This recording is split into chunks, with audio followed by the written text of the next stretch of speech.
Good evening, ladies and gentlemen.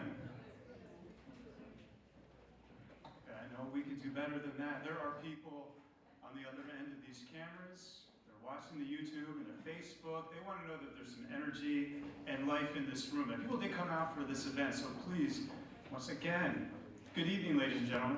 Good evening. Oh, that's much better, thank you.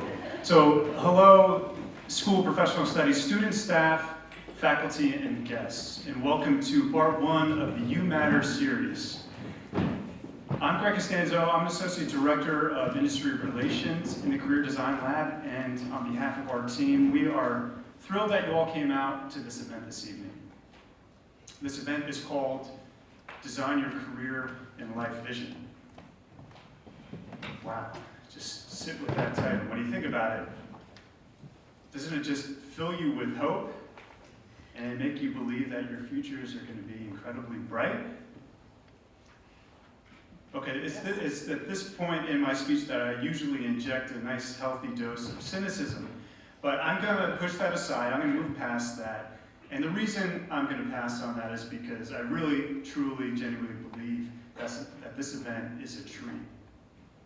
And I say this event is a treat because it is not often that we get to spend a lot of time taking a deep dive into our lives, reflecting back on our past, looking at our accomplishments and the decisions that we've made in our lives that have led us to where we are today. And also going beyond that and trying to take shape of the futures that we want for ourselves.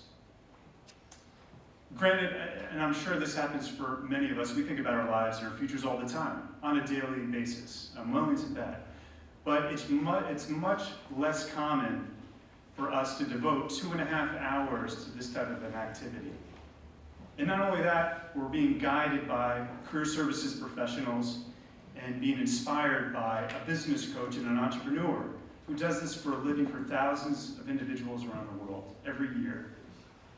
So because of that, this is something very special, and because of that, this is really a treat. So in a moment, I'm going to introduce to you the chief architect of the You Matter series. But before I do that, I want to just give you a few more details on tonight's agenda. After that introduction, we're going to welcome our keynote speaker, Jullien Gordon. You'll hear from him, you'll be able to ask him some questions, and following that, we'll move you into a breakout session where you'll have 30 minutes to engage in a reflective exercise with your peers. 15 minutes following, you'll self-select an individual in your group, and you will report out to the audience here. So, following that, we'll have a book signing. Julian will hold a book signing, and that'll be followed by, capped off by a reception downstairs.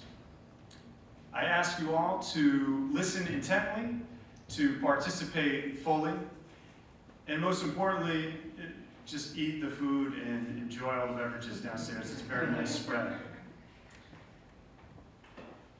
And this is part one, as I mentioned, of the You Matter series. Part two will take place on February 7th. This occurs during our premier event in the Career Design Lab, Career Week. Career Week will kick off on February 4th. It's a Monday with a career fair hotspot. It's a recruiting event. It's going to followed by industry panels and professional development workshops, and it'll culminate with a virtual career fair on February 8th. So we strongly encourage you all to come out, participate in as many of those activities and events as possible. Take full advantage. At this point, I'd like to tell you a little bit more about Hassan Akmal. I mentioned he is the chief architect of the You Matter series. Hassan, he has his Master of Business Administration and his Master in Public Health, and is the inaugural Executive Director of Industry Relations and Career Strategies. He's a lecturer and co-founder of the Columbia University Bi-Coastal Career Design Lab. He's an alumnus of Columbia University. He blazed a very successful path as a visionary, career thought leader, chair of career education, and Director of Career Services at several higher education institutions in New York, Los Angeles, and Chicago.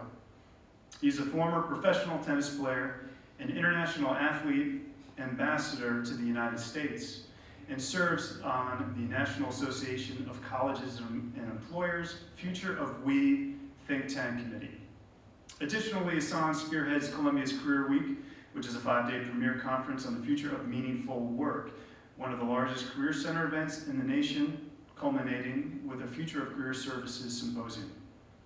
With over 10 years of experience leading career and professional development, Hassan Akmal teaches individuals the importance of capturing their career and life vision, elevating personal brand in multi-layered social media, leveraging self-awareness and purpose alignment.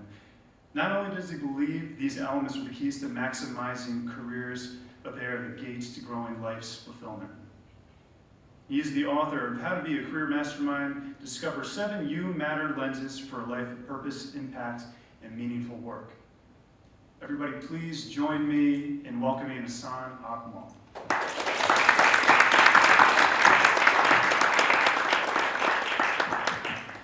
Thank you very much, Greg. Positive mindset.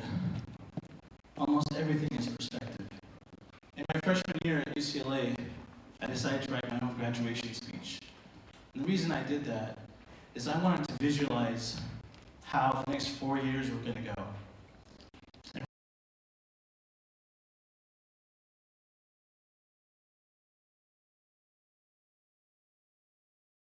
Team in the nation.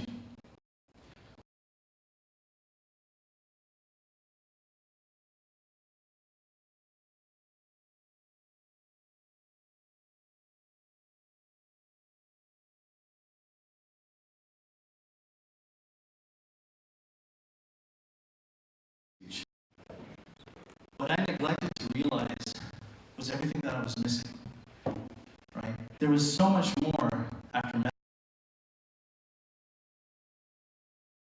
to tell me that my career would really be a 30 to 40 year career runway. I had only one target on my list. In the book Hustle, the authors argue, don't rent your dreams, own them. And on my way over here today, on College Walk, I overheard a couple students talking about putting together IKEA furniture. One of them said, "This is going to take me 5 hours to put together. I've got to study." And the other said, "Hey, I have an app, right? We can hire 2 people. It'll cost us $40 each. Wham, 2 hours, it'll be done." And so there was this debate between money and time. And I thought to myself, they're really one of the same. Why? Because time is money. We're living in a New York City minute. And what we didn't realize, and what they probably didn't realize, that the amount of time it was going to take them to put together that IKEA furniture, whether it was 4 to 5 hours, was probably more time than they would spend on putting the puzzle pieces of their career together. And unfortunately, there's no major in careers. If I could create one, I would. And if I can't create a major called careers, then maybe I can create a course, and maybe I can create a program. Welcome to the You Matter Design Your Career series, Purpose series, and it's called Purpose series for a reason. Only 13% of employees today have a love affair with their job. So what does that mean? That means that 87% of people are emotionally disconnected with their employer. Yet we live in a society when everyone says, happiness is everything. Happiness is everything. It's all about the key to happiness. Yet, so many of us are unhappy. We have Hollywood actors that have landed the biggest jobs of their biggest roles of their life. We have people who have climbed all the steps in the ladder, people who are CEOs of their own company, yet they're still unhappy. What's missing? Well, if the key to happiness isn't success, then what is it? I've spent my entire life reverse engineering from my passion and my purpose, and it's led me to experience various career pathways, from professional athletics to medical school to finance and to giving back, both as a career coach and also as a philanthropist. and most recently, as a writer. What I've discovered is that the key really lies deeper, and I've uncovered and discovered that if the key to happiness isn't success, perhaps it's meaning. But what's the key to meaning? You have to lift yourself up above the hustle and bustle of New York City. And you have to detach yourself from all that busyness and encounter flow. What's flow? Flow is the psychology of optimal experience. It's when you're in the zone. Imagine an athlete, a tennis player, who's in the 5th set at Wimbledon. He just came back 2 sets to love. His legs keep going.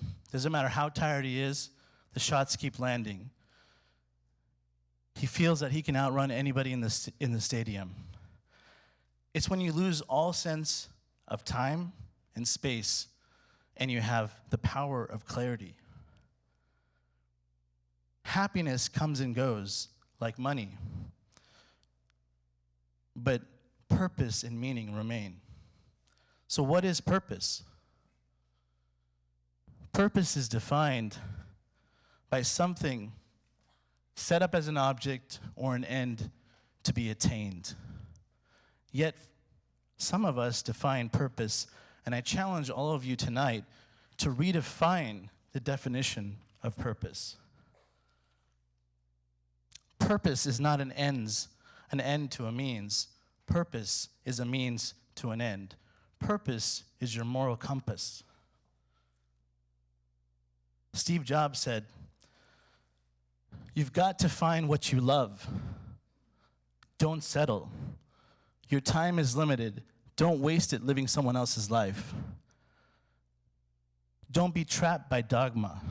Follow your heart." So, where do you start?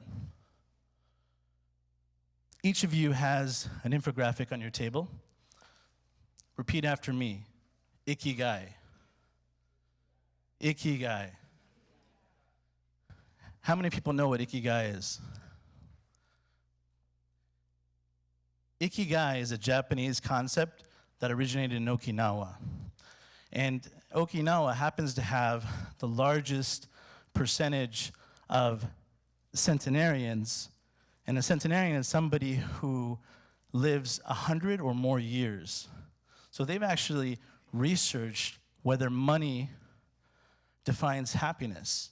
And what they found was, sure, from $0 to $5,000, there is a positive correlation with money, whether you're living on the street, whether you're homeless or not. In fact, they found that there's a positive correlation between $5,000 and $50,000. But from $50,000 to $50 million, that positive correlation vanishes.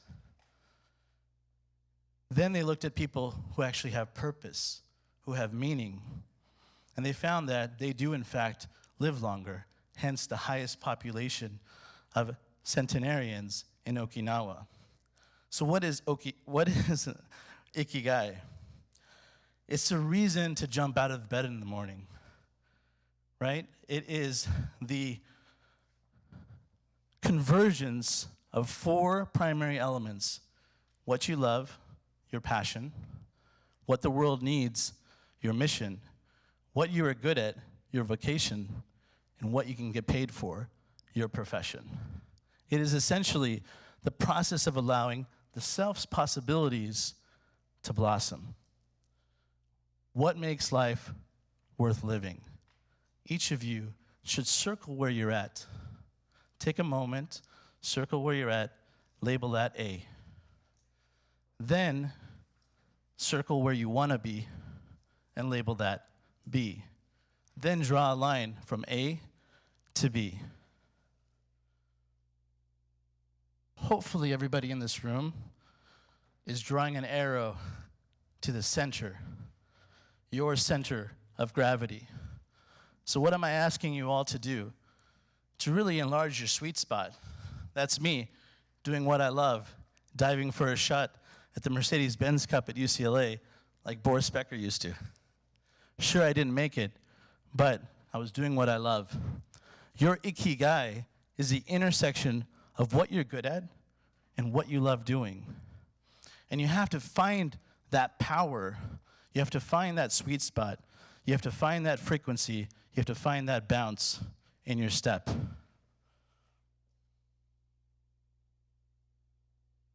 Now, most of us get coached on following our passion, yet we can be passionate about many different things. I can be passionate about golf, but I can suck at golf. So following your passion is kind of bad career advice, as most people don't land a job. They build and they design their life. Remember that 13% I mentioned in the beginning of my talk? 100% of that 13%, in fact, built their way to that job. They crafted their job. And the epitome, literally, the epitome of crafting their job is this man here. Meet Alan St. George. Alan St. George is a sculptor. He's not an architect. And he met the woman of his dreams when he was only a teen, and he married her. He asked her to be the visionary to build their home of the future, and she agreed. Now, I remind you, he's not an architect. He's an artist. He's a sculptor. So she was essentially the project manager, and they began building and building and building, and that home turned into a castle. I had the pleasure of entering this beautiful castle, which is called the Havencrest Castle in Savannah, Illinois. And when you walk in, you see a Latin phrase called Semper Nos, which means always us. It means that their love and their marriage continued beyond this life. This is one of the best kept stories, best kept secrets. In fact, the Havencrest Castle wasn't even open to the public. Periodically, yes, and it just opened up its doors again this month. So while I was there, I had a lot of questions, right? I had seen the ballroom, I had seen the dining room, and I was blown away because there's over 100 rooms. I just walked out of the doll room. The doll room was a pretty scary room. If you can imagine what a doll room would look like, I'm pretty sure it was haunted.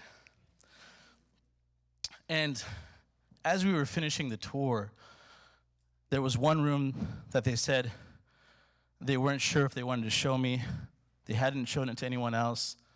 And I told them the story of my father passing away when I was 11 years old and how my mother didn't remarry because she wanted to see him again in paradise. She was waiting for him. And they were touched, and they said, you know what, Hassan? We're going to show you that room. So I braced myself because I had no idea what I was going to see. And what I did see was a very dark room. I believe the walls were painted black. And I saw a different kind of art, which was very different than everything else I saw in that castle. It was Gothic. It was twisted. It was almost tortured. Tortured hands that represented the pain, the struggle, the hard work, the sorrow, and the loss, which is so often the background of many of our lives.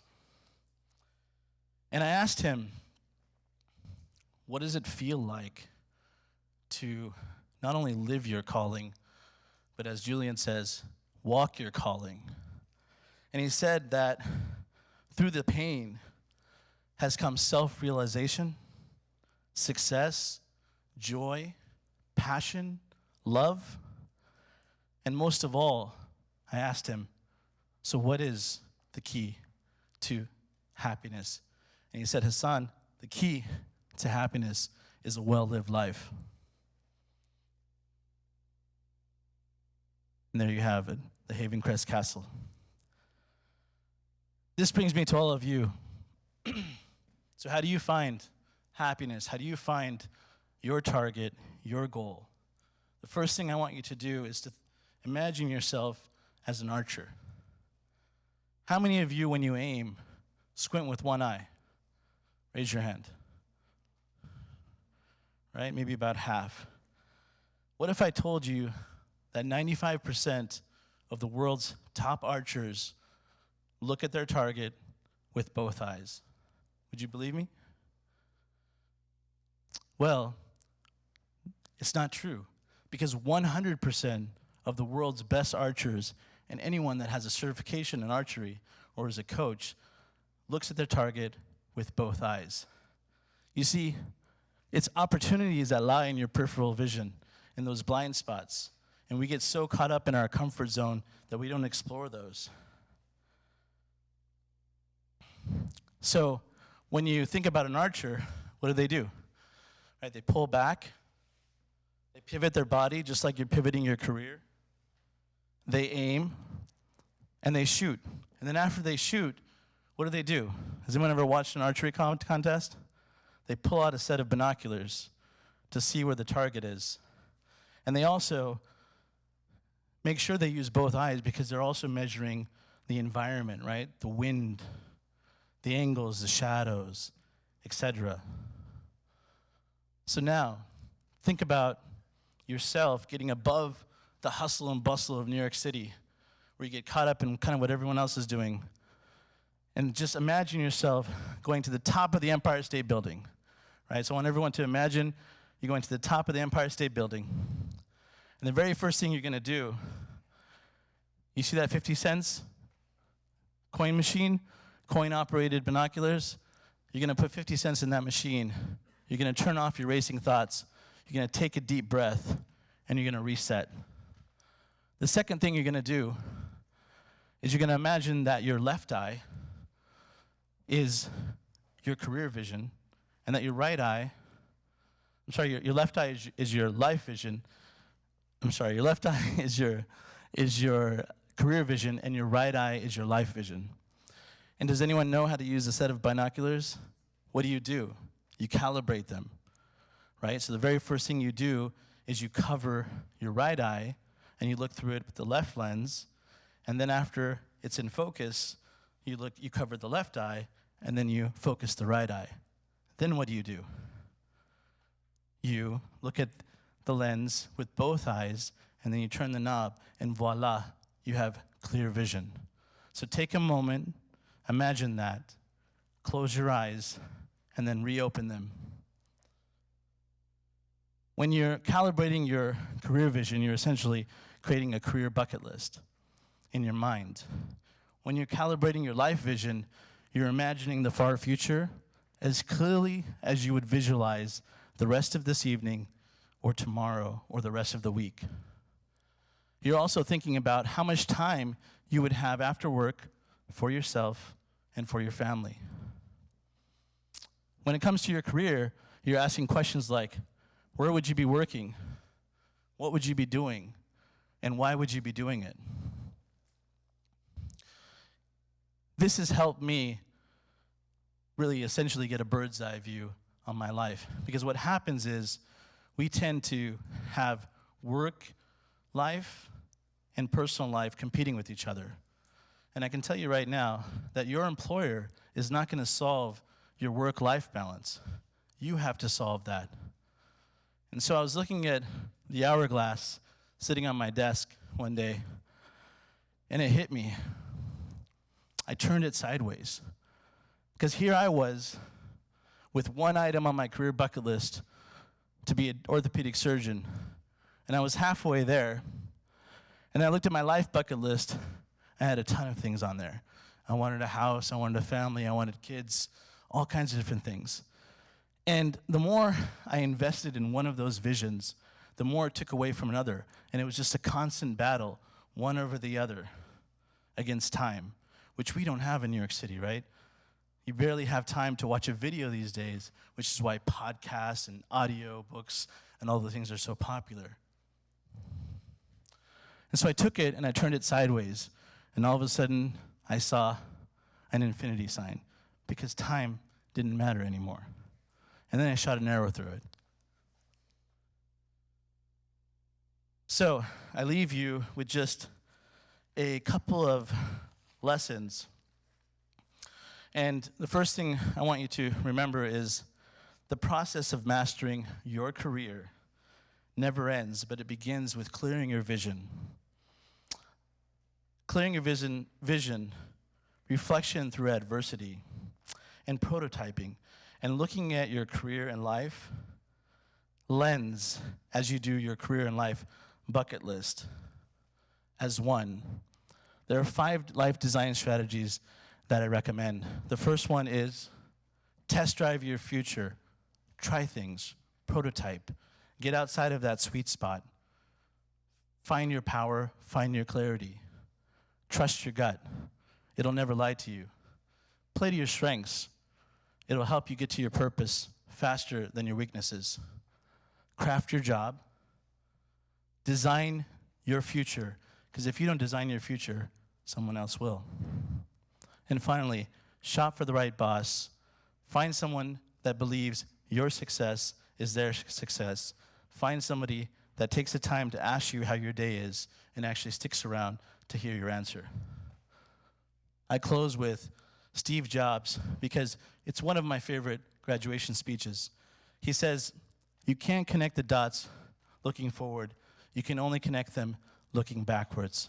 You have to trust that the dots will somehow connect in your future. You have to trust in something, your gut, your destiny, life, karma, whatever. This approach has never let me down. It has made all the difference in my life. Thank you.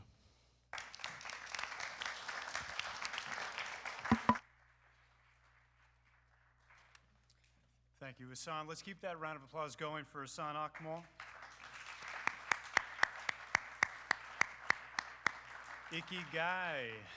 So I'm binge watching The Sopranos, if you're familiar with that HBO show. It's from early 2000s, about a northern New Jersey crime family, and it sounds like a reference to somebody in that show, that Ikigai. Okay, lame jokes aside, I'm honored to introduce to you our keynote speaker of the evening, Jullien Gordon. Jullien Gordon, he is the founding partner at New Hire, a high-performance consultancy for organizations, individuals, and teams. He has worked with Fortune 500 companies such as Pepsi and PricewaterhouseCoopers, and business schools such as Cornell, Michigan, and the University of Maryland. Jullien's inquiry-based interviewing trainings and tools help professionals fully align who they are with what they do so they can make their highest unique contribution to the world. He has been featured on MSNBC, Forbes, TED, and Black Enterprise for his work helping thousands of professionals be more present and perform higher in their lives and careers. Julian trained at the Stanford Graduate School of Business, where he focused on organizational behavior, high-performance leadership, strategy, and entrepreneurship. He is also the author of 4 books on business, professional, and individual development. Jullien Gordon is originally from Oakland, California, and currently resides in Brooklyn, New York. Please, everybody, join me in giving a nice, warm round of applause and welcome to Jullien Gordon. Thank you. Thank you. Appreciate it. Good evening, everybody. How you doing? Great. Good, good, good. So I'm going to share with you the most powerful 3 words in English language, and they will change your life absolutely if you actually recite them with me. And anybody guess what those 3 words are? I don't know. I love you? No, not quite.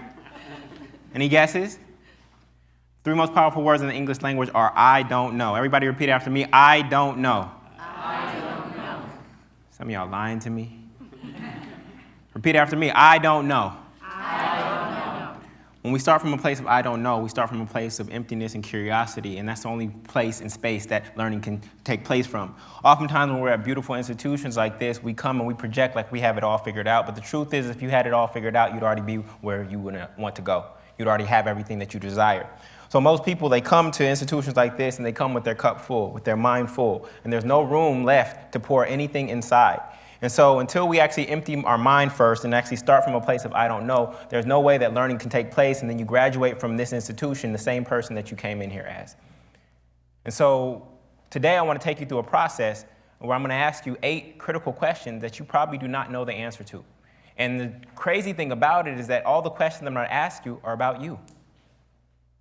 All the questions that I'm going to ask you are about you, and many of you will not know the answer. And it's going to feel a little bit uncomfortable as I share these questions with you, but these questions that I share with you are questions that you will seek to answer throughout your life. And if you get clear, the clearer you get on each answer, the more powerful you'll be able to move through the world. How many of you down to hear those questions today? Okay, well, I'm excited to share them with you. And so we're going to go through a process called the inner view. You all know what an interview is, but we're going to go through the inner view, which is you understanding who you truly are. We all hear the terminology, know thyself, right? But know thyself is this very vague idea. What do you mean, know thyself? I think I know myself. Well, we want to get really clear on who you are, because that's what's going to allow you to differentiate yourself in the marketplace. Because let's be truthful. There's going to be thousands and thousands and thousands of people graduating with equal or better degrees than you, with equal or better GPAs all across the world. So how are you going to stand out? You think that just having Columbia on your resume is going to cause you to stand out? All you're going to look like is another individual with a cap and gown with student debt. You have to figure out while you're here what makes you unique, what makes you different. And you have to be able to articulate that to employers and into the world if you actually want to command the value that you truly deserve. Because the truth is that you have a gold mine. You have a gold mine. Now, when you're excavating gold, first and foremost, you have to believe that the gold is in the ground. Some of you have doubts about your self-worth and what you actually deserve in the marketplace. And so you don't believe that the gold is there, so you don't excavate. Then, once you believe that the gold is there, you dig your pan in the river, and you pick up dirt and gold. You have to go through a process of sifting through the dirt and the gold. And because the gold is heavier, it stays on the bottom, and the dirt comes out. And once you have the gold dust remaining, you rinse it off and you let it shine for other people to see. And that is the process that you are going through here at Columbia, is you are excavating your gold mine. You all know that there's something powerful in here. But the marketplace that you are in, you weren't commanding the value that truly was up here. And you're here to actually refine that, to actually dig deeper inside yourself, to actually find that value and be able to communicate that to the world so you can command what you're truly worth headed forward. How many of you down to command what you're truly worth? Okay, some people just want to keep getting paid paltry salaries. You're going to have a lot of student loans to pay, so you better figure out how to get paid what you're worth. Okay? So that's the process that we're going to go through today, called the interview. Whoops. So I come from a lot of privilege. I'm the son of two doctors, an oral surgeon and an anesthesiologist. And for a long time, honestly, I'll be truthful with you, I did not know how much of my success was my own success and how much of it was just me riding the wave of my parents. And I said that I have to figure this out, that I didn't want to just come into this life and just be riding the wave that my parents had left for me. I wanted to figure out who I was, and that actually meant going off on a different career path. Many people thought that I, growing up, would also be a doctor. From the moment I was born, as a son of two doctors, they just thought that that was my natural course. And as I witnessed my parents, who I'm grateful for, they were great providers, but being doctors actually caused them to leave home early in the morning, not come home until late at night. They were always on call. They missed basketball games and recitals. And while I'm grateful for my parents being providers, they weren't always as present as I truly wanted them to be. And when we look at our parents' lives, oftentimes we look at their lives and we say, I want a lot of that, I want a little bit of that, and I absolutely want none of that. And so this is part of the reason why I chose not to go down that path. Nothing wrong with being a doctor, but as I experienced it in the narrative that is out there about be a doctor, be a lawyer, be this, be that, what I found is that some of those narratives only romanticize the career paths. And some of you are making career choices based on the romantic version of that career, and you actually don't know what that career is really all about. Some of you, if I asked you, what do you want to be, you would tell me the profession. But then if I asked you, how have you interviewed 3 people who do that work? And then it gets silent. So you're telling me you're committing your life to something, and you haven't gotten as much information as you possibly can. You've read a couple websites, you read the job description, and you thought it would be a good fit for you. If we are dating, right, we want to go on date and have conversations. You don't want to choose your match based on an eHarmony profile, right? Because oftentimes what people are doing is putting up their facade. Now here's the challenge with the career discovery process, is that there's a lot of imperfect information. It is really hard to know what you're getting into. It's really hard to know who you're getting in bed with from a professional standpoint. And so we have to be aware of that, and we have to make sure that we can do our best to get the information that we truly desire. So growing up, I come from a lot of privilege. When I like to say that I had the Cosby family growing up. And despite what Bill may have or may have not done, the entire American society bought into the narrative of the Cosby family. Whether you were black or white or anything in between, everybody bought into this. And why wouldn't you?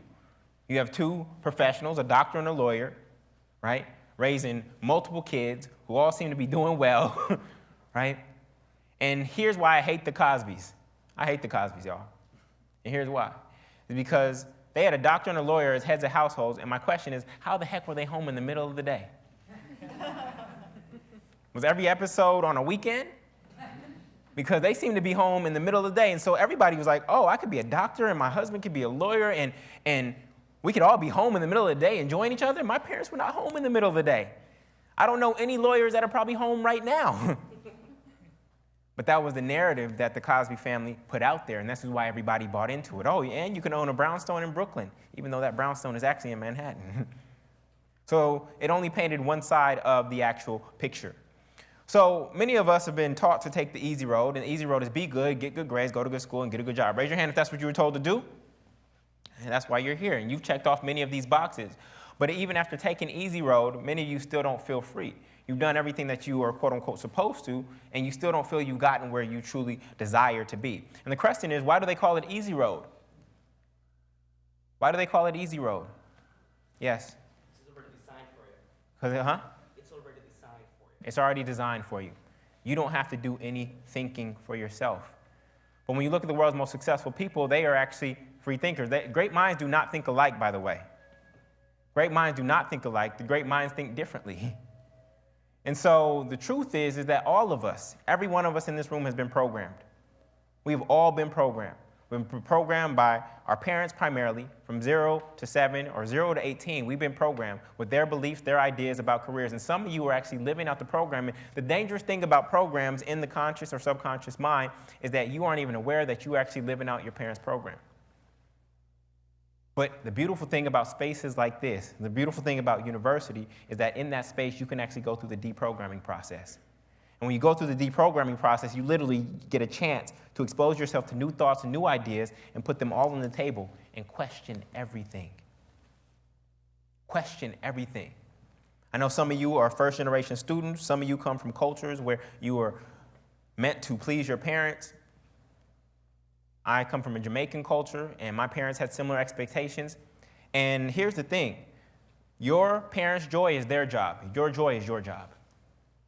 Now, you think that you can go off and do what's going to make them happy, while at the same time, you're miserable. That makes no sense whatsoever. Your parents cannot live vicariously through you. At the end of the day, what do your parents want for you? They want what's best for you. They want you to be happy. Now, anytime you deviate from a path that they aren't aware of, what comes up for them is a layer of fear. As a parent of a 4-year-old, I want her to be safe. But below that thick layer of fear is an even thicker layer of love. And some of you know that you need to have some difficult conversations with the people who love you most about who you truly are and what you truly want from this life. And as adults, you're going to have to come to a decision to actually accept somebody else's program that they designed and installed in you before you had the conscious mind or the adult mind to make decisions for yourself. Or if you're going to step into your true power and actually live the life that you know that you're meant to deserve and that you feel deep down within you. That is the decision that's on the table. So today I want to talk about the difference between liberal arts education and liberation arts education. See, liberal arts education, it'll cost you. And there are classes here at Columbia that you know are irrelevant to your future whatsoever. But you're taking them, right? Because you feel you have to get some grades. But I'll keep it real to you. After the age of 25 or 27, nobody will care what your GPA was. I know the valedictorian from my high school, she's doing okay. She's a teacher. But her GPA had no indication that she was going to be more successful than anybody else in our class. And in fact, I won't say that she's not the most successful, but I have other classmates who are doing pretty well, who didn't have the highest GPA. And so some of us have been so committed to this idea of the GPA, but you know what the GPA actually indicates? It indicates that you know how to follow instructions really well. That you know how to do what you're told on time. It is really just a marker to make sure that you are prepared for work, to work for someone else and not actually think for yourself. And so some of the ways that we've been measured actually haven't been the most effective ways. And so what I want to share with you today is liberation arts. And liberation arts will actually free you. Liberation arts will allow you to create the life that is in alignment with your purpose and your passion, where you don't necessarily feel that a job is the only way for you to make a living, or that the career path that you actually think you're seeking is the only way to go, but that you have infinite possibilities in terms of how you can actually compensate and pay for the life that you truly desire. But you have to be open, because if you are full, like this bottle, there's no room and there's nothing I can do for you here today. So again, the most powerful 3 words in the English language are? I don't know. We all want to wear masks and we want to pretend like we have it all figured out. And you know what? When you walk on campus, just guess what? I want you to know that everybody around you is wearing a mask.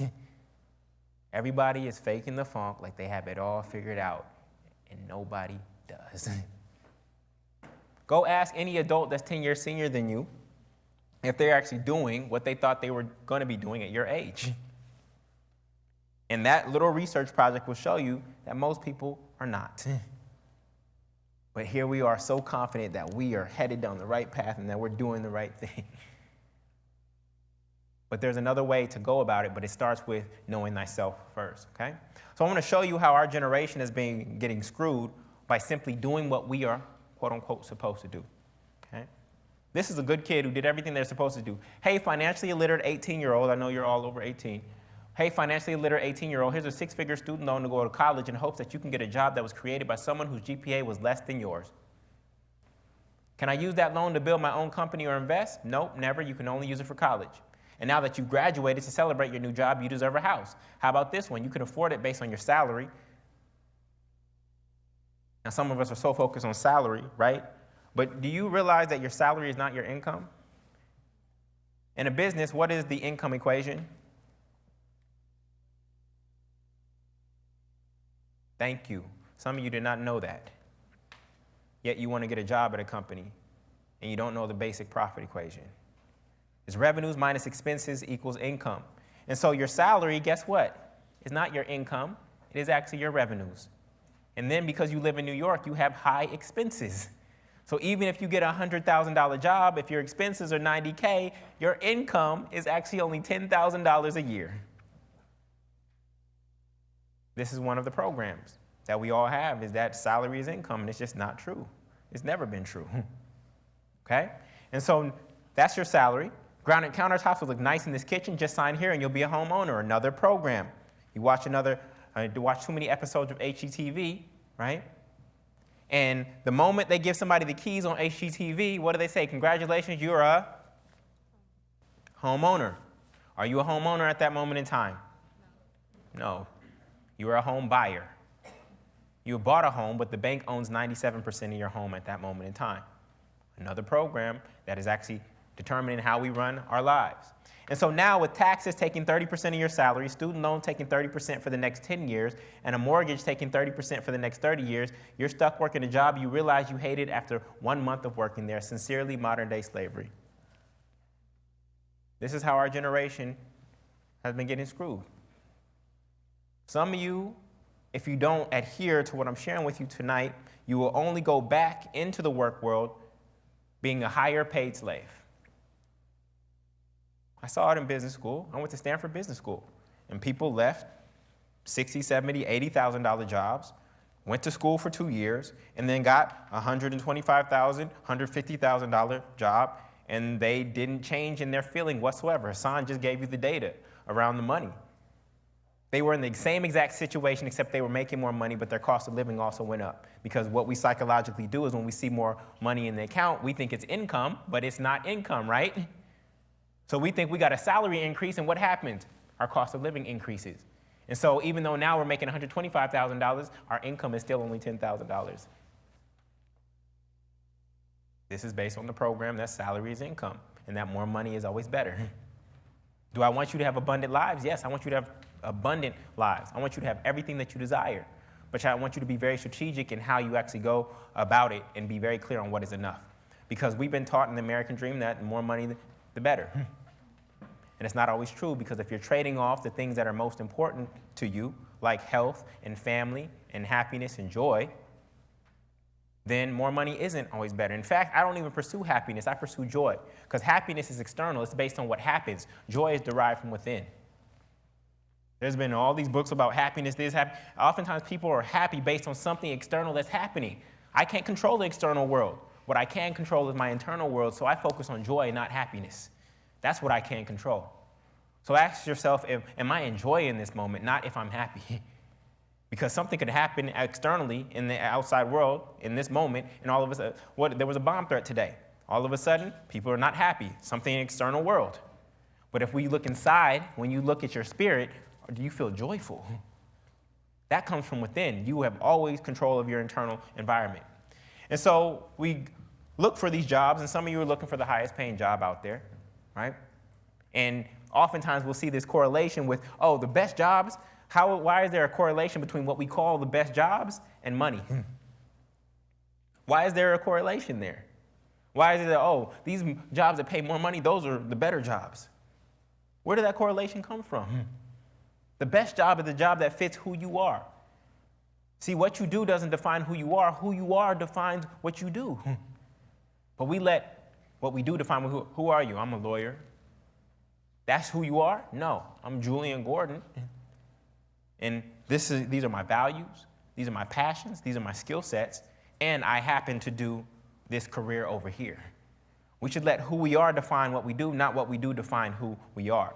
So we start making a little money, you start feeling good about yourself, and you start thinking about the kind of house and car that you want, right? And for me, this was the journey. At the age of 18, I bought this car, Mercedes-Benz, 1990 190E. Bought it with money I saved up from working at the batting cage in high school and doing tutoring during my first year of college for $3,500 off a used car lot auction. 2 miles after driving it off the lot, it broke down. Now, because it was a foreign car, I spent more money to fix the car than I did to buy it. Spent $8,000 to fix it. Got it back, had it for about 2 weeks. My friends and I were throwing parties at that time. And I got the car back. But there was no reason that me, as an 18-year-old with no regular income, should have bought a European car. And I'll explain why I made that decision in a second.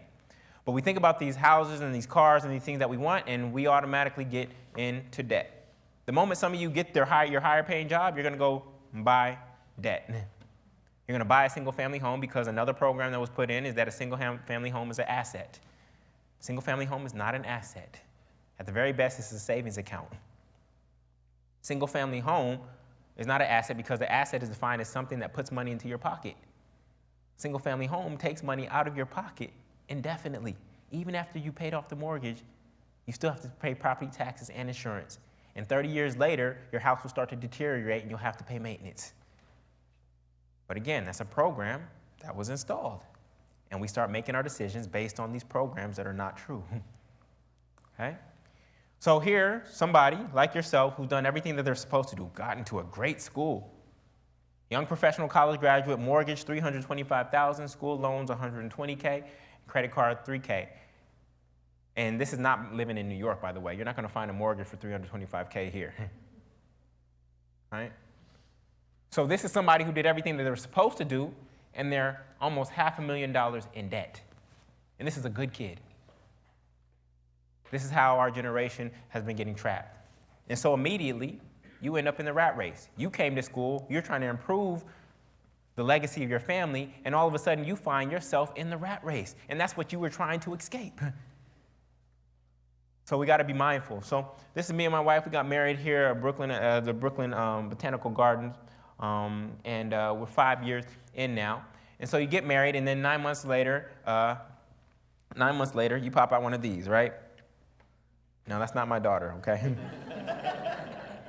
But you were only planning on one, and you ended up with 3. That's actually my daughter, okay? When we don't have 3. I think I'm one and done, y'all. I think I'm one and done, okay? You know, kids cost $250,000 between 0 to 17. $250,000. So just be mindful, all right? Just be mindful. And you got to make sure you do everything so they don't end up like this, right? So now, work starts to feel like this.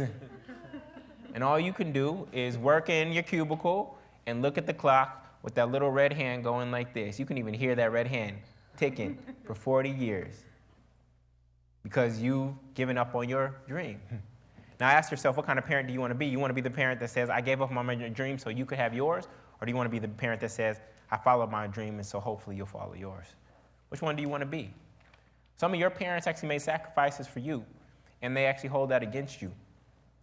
And you know that that does not feel good. If one generation gives up on their dream for the next generation to pursue theirs, you know what happens? The next generation gives up on their dream so that the next generation can pursue theirs, and then nobody ends up living out their dream. You just do. The fruit don't fall too far from the tree. Because of the programming, you just do what your parents did. And a lot of people are living for this date called retirement. Well, my best friend's daddy died 3 months after retirement. So that changed my programming. Said I'm not waiting until some date way out in the future to start to enjoy my life when the average American man lives till 78. So I retire at 65, then I die at 78. 13 years to enjoy this big pile of money and just watch this big pile of money go down, down, down, down, down, down, down. No, I'm not on that game plan. There's another way to do this thing called life, right? So I had that Mercedes-Benz. My friends and I were throwing parties, and one night we were out, pulled into the parking lot to pass out flyers for the party. And the moment I do that, 2 men jump out of the car in front of me with guns drawn, and all of a sudden I'm staring down the barrel of a gun. Without words being exchanged, the keys were exchanged, and the car was gone, just like that. I only had it for 2 weeks. No insurance because I spent all the money to fix the car. Huge wake-up call for me. Now, fortunately, that summer I was an RA, so I had housing and food taken care of. If I didn't have those 2 things in place, my life would have spiraled out of control. So I went through a deep space of introspection, and I'd ask myself some critical questions. First question I'd ask myself was, why the heck did I buy a Mercedes-Benz? Could have got a Honda Civic and it would have been all good, right? You want to know why I bought a Mercedes-Benz? Because both my parents had Mercedes-Benzes. The only car I'd ever ridden in my entire life. It was subconscious programming. I was living out the program, trying to show my parents that I was on a path to success by getting the things that they got faster than they got them. They got a nice house by the age of 35, I needed one by 30. They got a nice car by the age of 25, I needed one by 20. Made no sense for me to have a Mercedes-Benz at that stage of my life. Second question I'd ask myself was, whose definition of success was I living? And it was only in hindsight that I could see that I was living out my parents' definition of success, not my own. Then the third most important question was, okay, Julian, so what's your definition of success? I realized that I had never defined success for myself. How many want to be successful? Okay. How many have written down a definition of success before? Look around. Not one hand. So here we are, smart, brilliant, in one of the best schools in the entire country. We all want to be successful. And nobody in this room has ever taken a moment to just breathe and define success for themselves. It's like being in your home driveway, plugging your home address to point A on the GPS, plugging nothing into point B, backing out of the driveway and driving extremely fast in any direction, hoping that one day you crash into success. Does that make any sense? No. So that's one of the interview questions that we're going to get to in just a second. Literally, I was on cruise control. I was following the doctor's orders. Be good, get good grades, go to good school, and get a good job. My life was on cruise control. And when you put your life on cruise control, it's easy road, it's convenient, but when you put your life on cruise control, you are literally giving up control. You're giving up control to employers, you're giving up control to the college for them to dictate and create your future instead of you getting in the driver's seat of your life. So I want to leave you with this metaphor, which is your life is your vehicle to design, drive, and maintain. Your life is your vehicle to design, drive, and maintain, but unfortunately, a lot of people end up backseat driving through life. Or they end up driving other people's vehicles. And by other people's vehicles, I don't mean other people's cars. I mean other people's dreams, other people's visions, and other people's ideas of what their life should be. And what I want more than anything for you all is for you to not end up here because you took easy road, but I want you to be in the driver's seat of your life. I want you to be directing it where you ultimately want it to go. And when you're in the driver's seat of your life, this is what life feels like.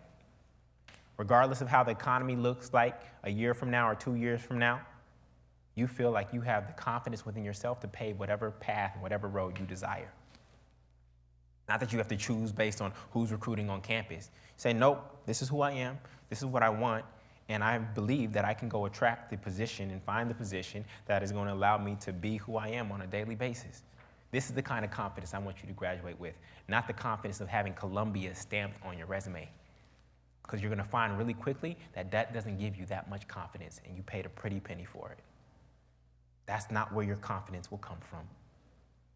And the market, when this bubble called higher education bursts, the market will expose you. The market will expose you. You may hide here or whatnot, but the market will expose you for everything you did or didn't do while you were here.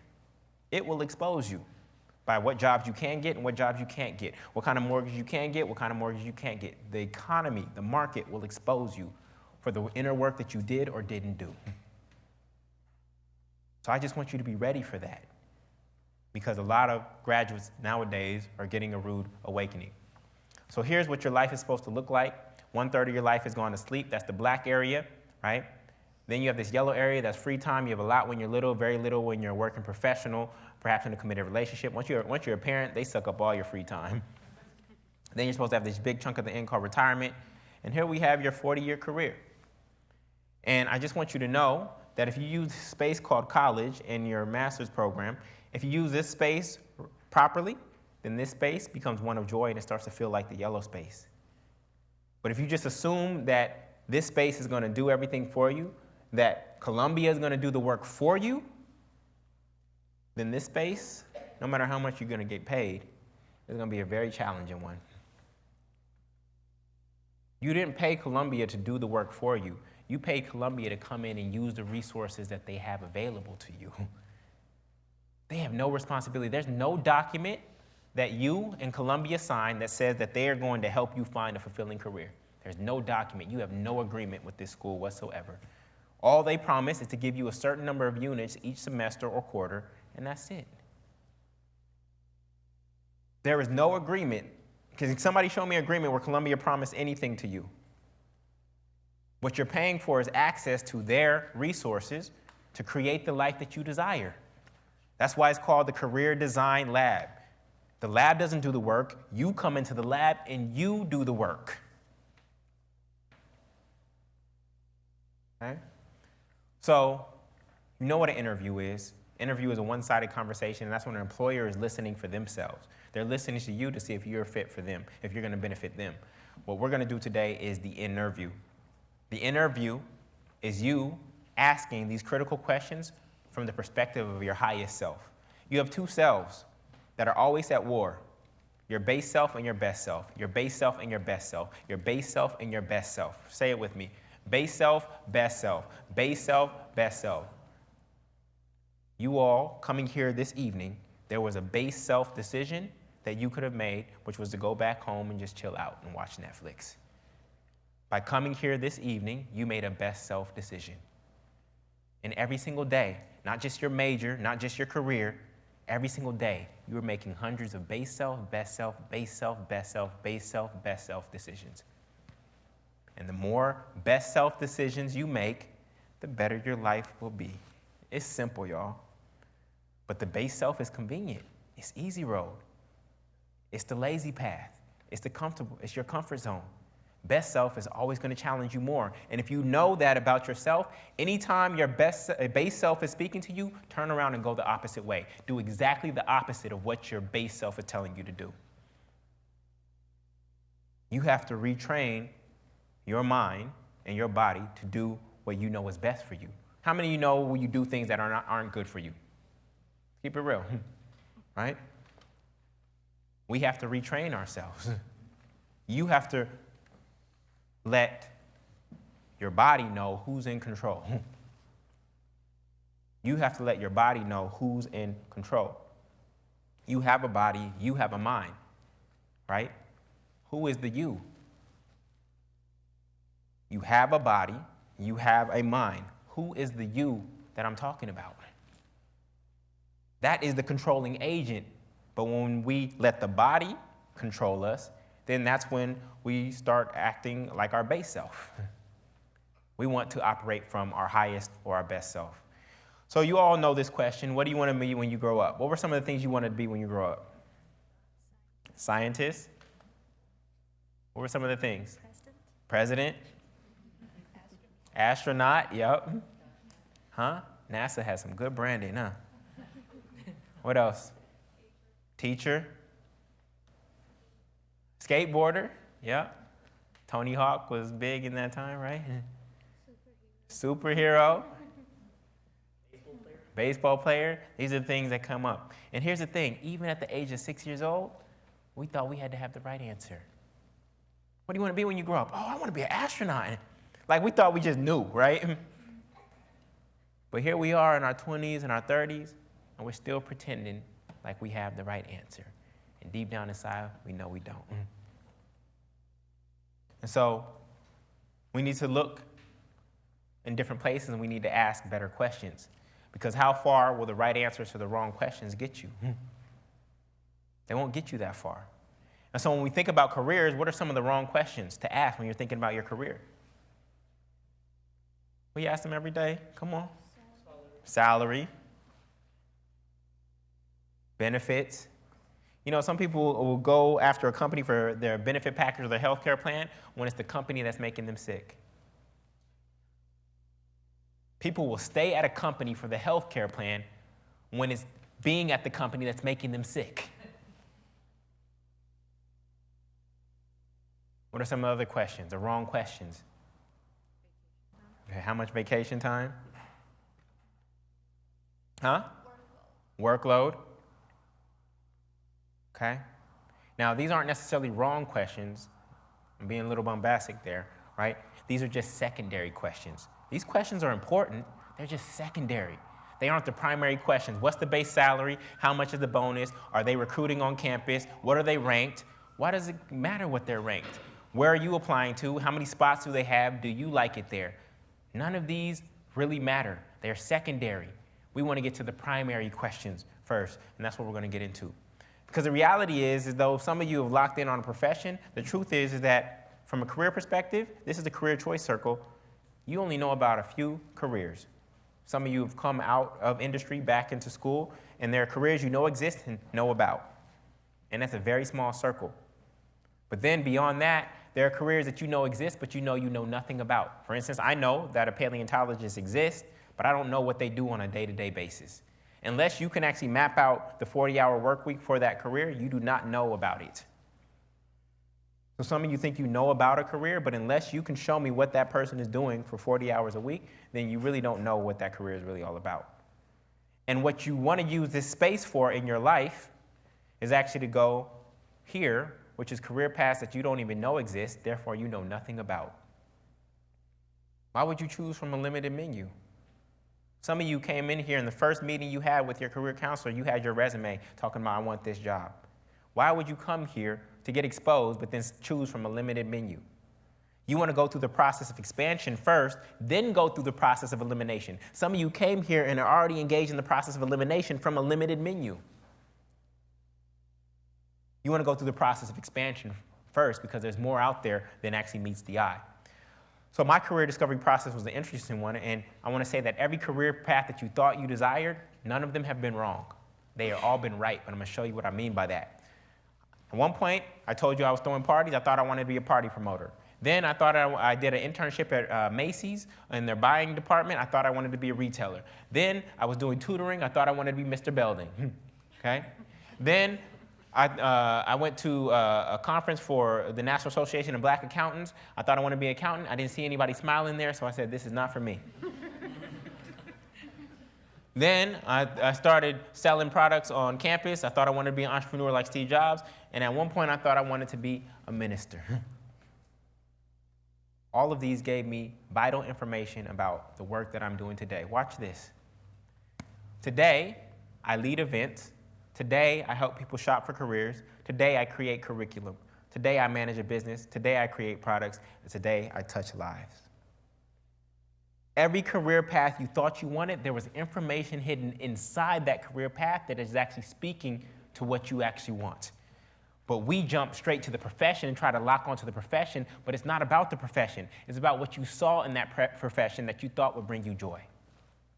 I'm doing everything, I'm doing all of these jobs as who I am today. They were all vital information and breadcrumbs on my path to the career discovery.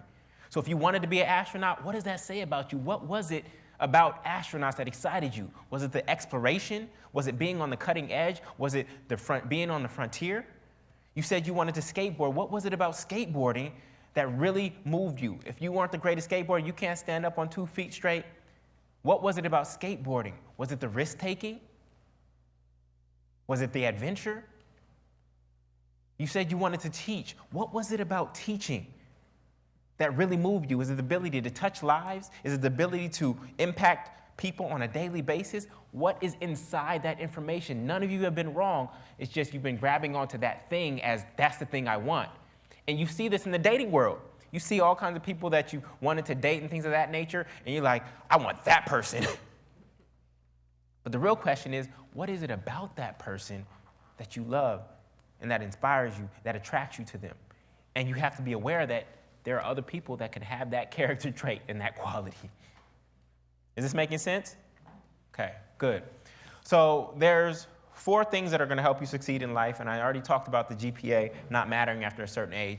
These are the 4 capitals. This is what I call the other 4.0 that really matters. This is going to be with you for your entire life, and it's up to you to grow them, not a professor. They can't impact that. You grow these, or you don't. Okay? They are your personal capital, your intellectual capital, your social capital, and your financial capital. Personal capital is how well you know yourself. This is your awareness of your unique gifts, talents, strengths, and skills. Personal capital, self-assessment, strengths finders, right? Coaching, going to conferences, mind-body experiences, writing. Here are all the aspects of know thyself. Do you know what your strengths are? Do you know what your weaknesses are? If I quizzed you all right now, do you know what your strengths are? Do you know what your weaknesses are? Do you know what conditions cause you to succeed? Do you know what conditions cause you to fail? Do you know what's unique about you? Do you know your preferences and your tendencies? This is all your personal capital. And if I quiz all of you on this right now, many of you would get an F on yourself. You wouldn't be able to answer some of these questions. And this is all about you. This is personal capital. This is what this space is really about, okay? Next is intellectual capital. This is your domain expertise in 1 or 2 subjects or fields. What skill set will you have that is extremely valuable by the time you graduate from here? Or what subject will you have mastered?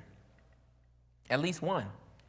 Most college graduates, if you stop them on stage at graduation and say, can you please lecture for 1 hour on what you just majored in or the degree that you just got, most couldn't do it. If I tested some of you and had you come up here and speak on applied this and applied that, right now you couldn't apply it. So are you really gaining any intellectual capital? Okay? I have 4 skill sets that I know that I can walk into a room of 1,000 people without even knowing who's in that room. I know that I could probably do these 4 skill sets better than anybody in that room. That's the kind of confidence that I want you to have by the time you leave here. In terms of speaking, right? I didn't just get born into this. I wasn't always gifted like this. I was very shy. I took classes. I took a class at the Gotham Comedy School, and I had to do a comedy set for 6 minutes live. And I take storytelling classes. I developed my skill set. There was no storytelling classes at UCLA or Stanford. There was no comedy classes at UCLA or Stanford. This was a skill set I wanted to develop, and I had to continue to invest. And I know some of you are paying a pretty penny to be here, and you're like, once I pay for this, I'm not buying any more education. Well, it doesn't stop. In fact, you should probably set a $2,500 budget a year to continue to invest in yourself. You think that this is just it, that you're going to pay for this Columbia degree and this is going to be your gateway for the rest of your life? Nope. That's not how it works. You got to keep learning, keep refining your skill set. Next is social capital. Social capital is who you know and who knows you. Who you know and who knows you. It's your networks up, down, across, and out. The most powerful form of networking you could be doing right now is networking up with faculty, staff, professors, alumni, business leaders, community leaders, because you want to know the person who's on the other side of the door that you're trying to get into. It's great that you have a lot of friends, but your friends can only get you to the door. You want to know the person who has the key. This is the type of networking that you want to do. If you really want the job of your dreams, it's likely never going to be posted on a job board. I'm sorry to tell you.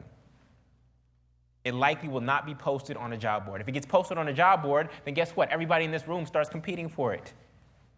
But if you know the person who's actually creating or giving out the job, then you get to bypass that entire process. Okay? So who will be on your personal board of directors?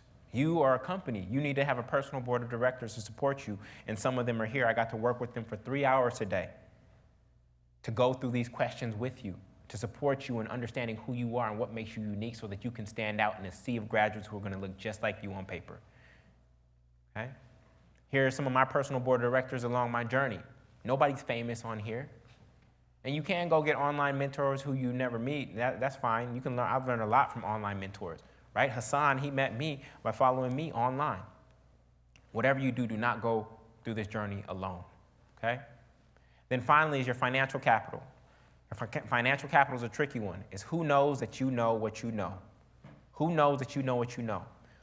Why do I get paid to speak across the country? Because the right people at those institutions, my social capital, know I know a lot about helping young people succeed and step into their purpose, my intellectual capital. When those two things intersect, what happens for me?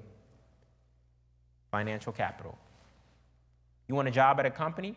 Go get people in that organization to know you. I don't doubt that any of you are smart. The question is, do the people who you're trying to get a job from know that you're smart?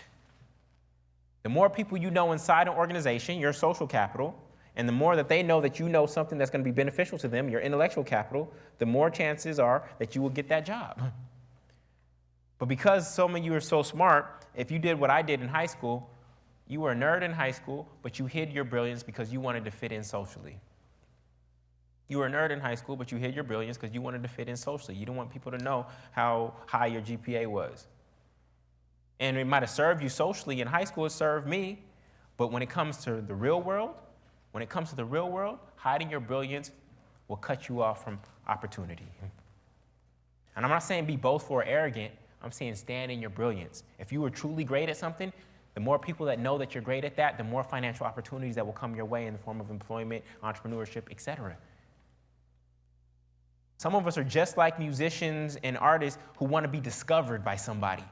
We're waiting for some employer to come down from the sky and discover you amongst all the thousands of graduates in the entire world who look just like you on paper. It's not how it works. You have to, through personal branding, you have to let the world know, look, I'm here. And here's how I can help. It used to be, when getting a job, it was, look at me, I have a good grades, I'm a good person, and I'm a hard worker. Please hire me. That's how it used to be, you get a job. Today, it's no. I understand your business model, here's my skill set, and here's how I believe I can help you accelerate your business model. I would like to work for you. It's a different conversation, okay? So financial capital comes at the intersection of your personal, at the intersection of your social and intellectual capital. The more people that know how great you are at something, whatever it is that you decide, the more financial opportunities, job opportunities will come your way. It's that simple. It's no secret, y'all. But if I ask you, some of your closest friends don't even know how brilliant you are at some of the things you are. So they get an email about a job opportunity, but because they don't even know what you really do or what you've really mastered, then they never even forward that email to you. I can literally call some of your friends right now and say, what is this person great at? And they wouldn't be able to tell me. Okay?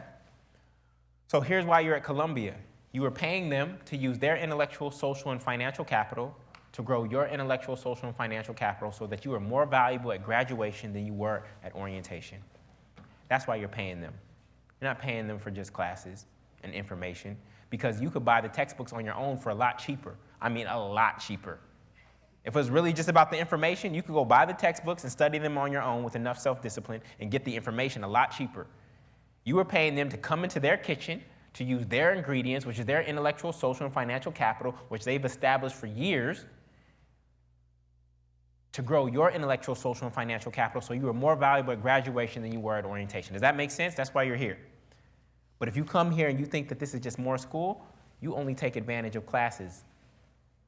And classes, especially when we're talking masters, classes only make up 40% of the master's experience and the undergrad experience. The real richness of this program is in all of this. So if you're so focused on classes and GPA and things of that nature, you're missing out on the real richness of this experience that you paid for. Okay? So I want you to recognize and go through this career search process a little bit differently. And I want you to go through it with the awareness that we are all already entrepreneurs. An employee is simply an entrepreneur with one big client. An employee is simply an entrepreneur with one big client. You think you're getting a job? Nope. You're an entrepreneur, you just have one big client, and that is your employer. But if your employer cuts you off for whatever reason, it's hard times, then you're going to be economically vulnerable. Okay? So I just want you to be aware that we are living in what I call the entrepreneur reality. We are living in the entrepreneur reality where we are all already entrepreneurs. He's like, oh, no, I'm not an entrepreneur, I'm an employee. Nope, we're all already entrepreneurs, okay? What employers want to see on your resume, not so much your GPA or what school you went to. What they want to see is that you know how to create value, meaning that you know how to solve meaningful problems, that you know how to get money, meaning that you understand their business model. Some of you didn't know the basic equation for revenues minus expenses. In order to get a job at $100,000, you, in the interview process, have to be able to convince the employer that I'm going to be able to increase your revenues by more than $100,000, maybe $150,000, and I would like to receive $100,000 for doing that. Or I'm going to be able to decrease your expenses. Some of you are in risk management, so I'll be able to decrease your expenses by $150,000, and I would like to take $100,000 of that decrease. You have to be able to show that you can create value. And they also value leadership. So the entrepreneur mindset and leadership. This is new news. Some of you might be aware of this, but Ernst & Young, which is a big four accounting firm, January 2016, Ernst & Young removed degree classification from entry criteria. There's no evidence university equals success. It's one of the biggest accounting firms in the entire country. But wait a sec, it's not just Ernst & Young. Google, Apple, Ernst & Young, Penguin, Random House, Costco, Whole Foods, Hilton, Publix, Starbucks, Nordstrom, Home Depot, IBM, Bank of America, Chipotle, Lowe's. 13 companies have no longer required employees that have a college degree. Let this get up to 250 Fortune 500 companies. All of these brick buildings, they all become in jeopardy. You'll see Columbia start selling real estate. That's going to be their new business. We don't change. Okay? So the interview process, the reason I believe in it is because questions lead to insights, which leads to answers. I'm not here to give you answers. I'm here to ask you questions, and I believe that these questions will support you throughout your entire life. If I give you an answer, that answer may be relevant for the next 6 months, but then it may die. But if I give you the right questions, that question will be with you forever, okay? So the first question, which we shared earlier, is how do you define success? And most of you have not defined it yet. Now, I want you to be aware that there's two types of success. There's the point B, which you put into your GPS, the destination, but here's the other type of success that most people forget about. It's who you want to be en route to your desired destination. There's so many people who get to their desired destination to make it to the top of Hollywood, the Wall Street, etc., but they lose who they are along the way. So you need to know not only where you want to go, but who you want to be. Here's how I define success for myself: is the alignment of my purpose, passion, and profit. Am I being who I want to be? Am I doing what I want to do? And do I have enough of what I need to continue being who I want to be and doing what I want to do? This is my definition of success. Okay? And I encourage you to define it for yourself. And I have ways of measuring that. I measure that with my gratitude journal, with how many lives I get to touch. I get to touch all of your lives today. I got to touch all of your support staff lives. I get to touch all these lives on live stream. I have people visiting my blogs and websites and taking my online courses. Every single day I'm touching lives. And then I measure it by bread broken. That's food and financial. I got to break bread with this team here, and I get to break bread financially. Okay? This is how I define and measure success. okay? That's question number one. That's the most important question. We have to start there. And all I'm inviting you to do is come up with a one-sentence definition and 3 ways that you measure it. A one-sentence definition and 3 ways that you measure it, okay? Next question is, what are your passions? I know you hear this all the time, but I'm going to give you a real way to actually get clear on your passions, because a lot of people answer this wrong. Now, I'm going to skip the video for the sake of time, but does anybody know what Steve Jobs' passion was at the age of early 20s? Calligraphy. Calligraphy. Now, if you went home and told your parents you were passionate about calligraphy, what would they say to you? How much is it going to pay? Right? Focused on the money. But Steve Jobs didn't have his biological parents. He was a foster youth. So he didn't have parents breathing down his neck trying to dictate the direction of his life. So he held on to that passion for calligraphy. That passion for calligraphy matured into a passion for design. That passion for design matured into a passion for design and technology. Some of you have passions, you have no clue how you're going to monetize it. But my encouragement to you is to continue to hold on to that passion, because you never know what it's going to mature into, okay?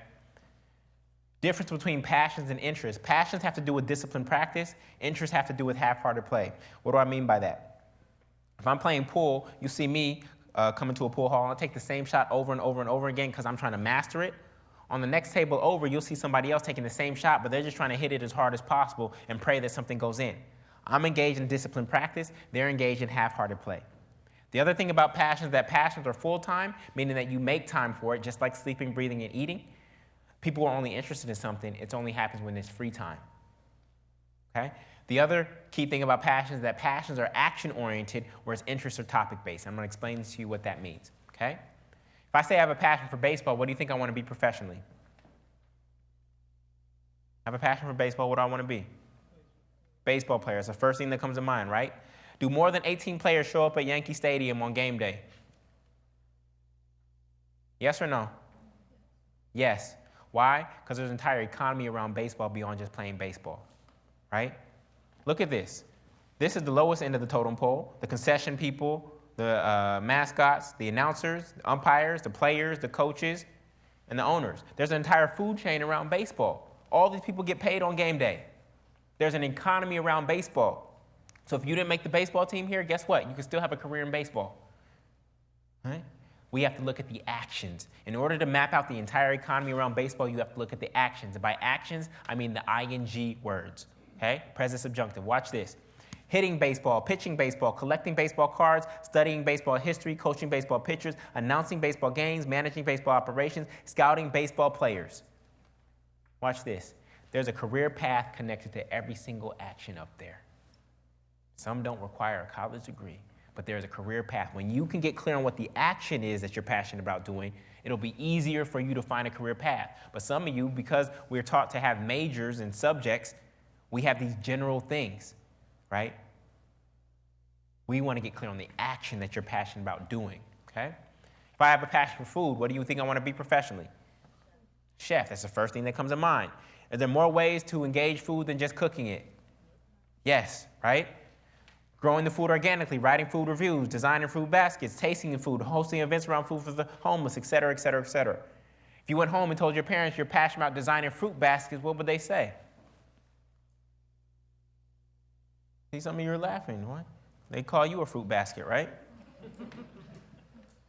But they call you a fruit basket, but because you were so concerned about what your parents were going to think, you missed out on an opportunity. What's Edible Arrangements do? They design fruit baskets, and they designed $500 million worth of fruit baskets. But because some of you were so concerned about what other people were going to think, you missed out on the entire opportunity because you wanted to be a people pleaser. And you missed out on economic opportunity. And granted, this may be an outlier, but I can go find people who are making fruit baskets. I could probably go find 30 people within the next 10 days who are making at least the average that's coming out of here selling fruit baskets. The question isn't whether or not you can do what you love and get paid for it. That's not the question. The question is, do you actually love it enough to do what it takes to get paid for it? The question isn't whether or not you can get paid to do what you love. That's not the question. I can go find people who are getting paid. Do you actually love it that much that you're willing to do what it takes to get paid for it? That's the real question, and that falls back into your court. not the economy. Oh, I don't know if the economy would allow that. Nope. I can go find people who are doing it sustainably. You can go do an edible arrangements franchise right now. Okay? So I want to show you how this actually plays out.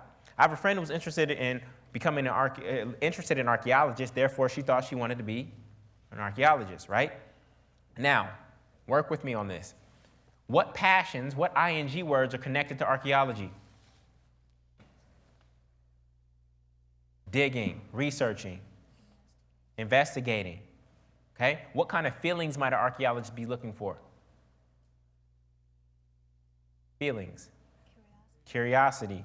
What? Patience. Mystery. Great.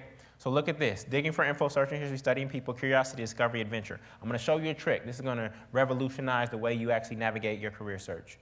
Okay? Look up there. Don't look at me. Stop looking at me. Ready? 1, 2, 3. Bam. What happened?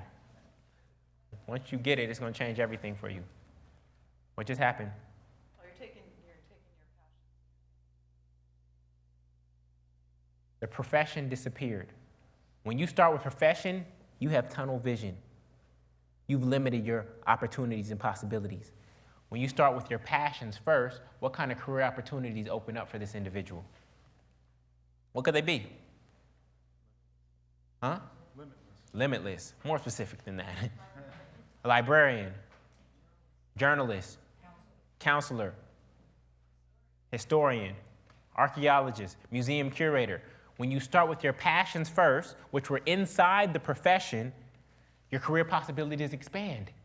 But when you start with the profession first, you have narrow tunnel vision. This person could be all of these things. Because what matters more than anything is not the title of what you end up doing, is whether or not you're actually doing what you love doing. The title doesn't matter. This person become an HR recruiter instead of an archaeologist. Instead of digging through piles of rubble, she digs through piles of resumes. Instead of studying ancient culture, she studies Google's culture to see if college graduates are fit for Google's culture. She does everything that an archaeologist does, but she's not called an archaeologist because the title does not matter. What matters is whether or not you're doing what you love on a daily basis. Is this making sense? Okay. So you need to find what word is at the center of your career universe. We just did baseball. We just did food. Here are some other examples: chess, bargains, events, people, travel, education, business, health. What word is at the center of your career universe? And when you go into your session, I train them on how to guide you through this process. So when you go into your next session, you take your central word in there. My classmate from Stanford Business School, Eric Alibis, he was putting on chess tournaments as a young, he loved chess growing up. He started putting on chess tournaments, and then while at Stanford, he built chess.com. He built it while we were there. Even if you look around this room, everybody just look around this room right now. Just look around the room. Look at all the ways money is being made or was made off of the development of this room. These cameramen are getting paid. Somebody designed that camera. Somebody cut these curtains. Somebody designed this ceiling. Somebody put in these parquet floors. Some wood company actually grew these floors. Somebody got paid to install this projector and this screen. Somebody got paid to make the screen. There's fire detectors here. There's bulbs here. There's money. Everywhere you look, there's money all around you. You don't even have to look everywhere. You can just look at what you're wearing. There's money being made all around you at all different times. But we have these limited ideas of how money is made. It needs to be this job, or this job. That's the only way to make good money in the world. It's not true. Every single room you're in, there's money. It goes cha-ching all around you. Okay? So what word is at the center of your career universe, and what are the descriptors? Another Steve Jobs quote: "The only way to do great work is to love what you do. If you haven't found it yet, keep looking. Don't settle. As with all matters of the heart, you'll know it when you find it." Okay? So that's passion. Third question: what problem do you solve? Another way to think about passions is not, what is my passion? Another way to think about passions is, what problem are you passionate about solving? A problem can be a passion. And guess what? Your wealth, hear me on this, your wealth will be directly proportional to the size of the problems you solve. You want to make good money? Your wealth will be directly proportional to the size of the problems you solve. Flipping burgers at McDonald's, that's not solving a huge problem, so you can't get wealthy off of that. I have no problem, you know, we have this Occupy Wall Street, and 99, then 1%, whatever. I have no problem with the 1%. Bill Gates, he solved a huge problem.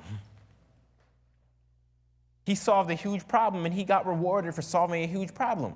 You compare the problem that Bill Gates solved versus flipping hamburgers, the compensation is not even going to be even close. Jeff Bezos and Amazon, they're solving huge problems. Amazon is not a products company. Amazon is a logistics company, and that's why they cracked the code. They're solving a huge problem in terms of how to get you your desires through Amazon Prime in 24 hours. That's a huge problem because people want what they want now. So your wealth will be directly proportional to the size of the problems you solve. So you need to get clear on what problem you solve and how big and meaningful it is to other people. Okay? Now, there's problems that individuals have and there's problems that organizations have. Individuals, this is the Maslow's hierarchy of needs.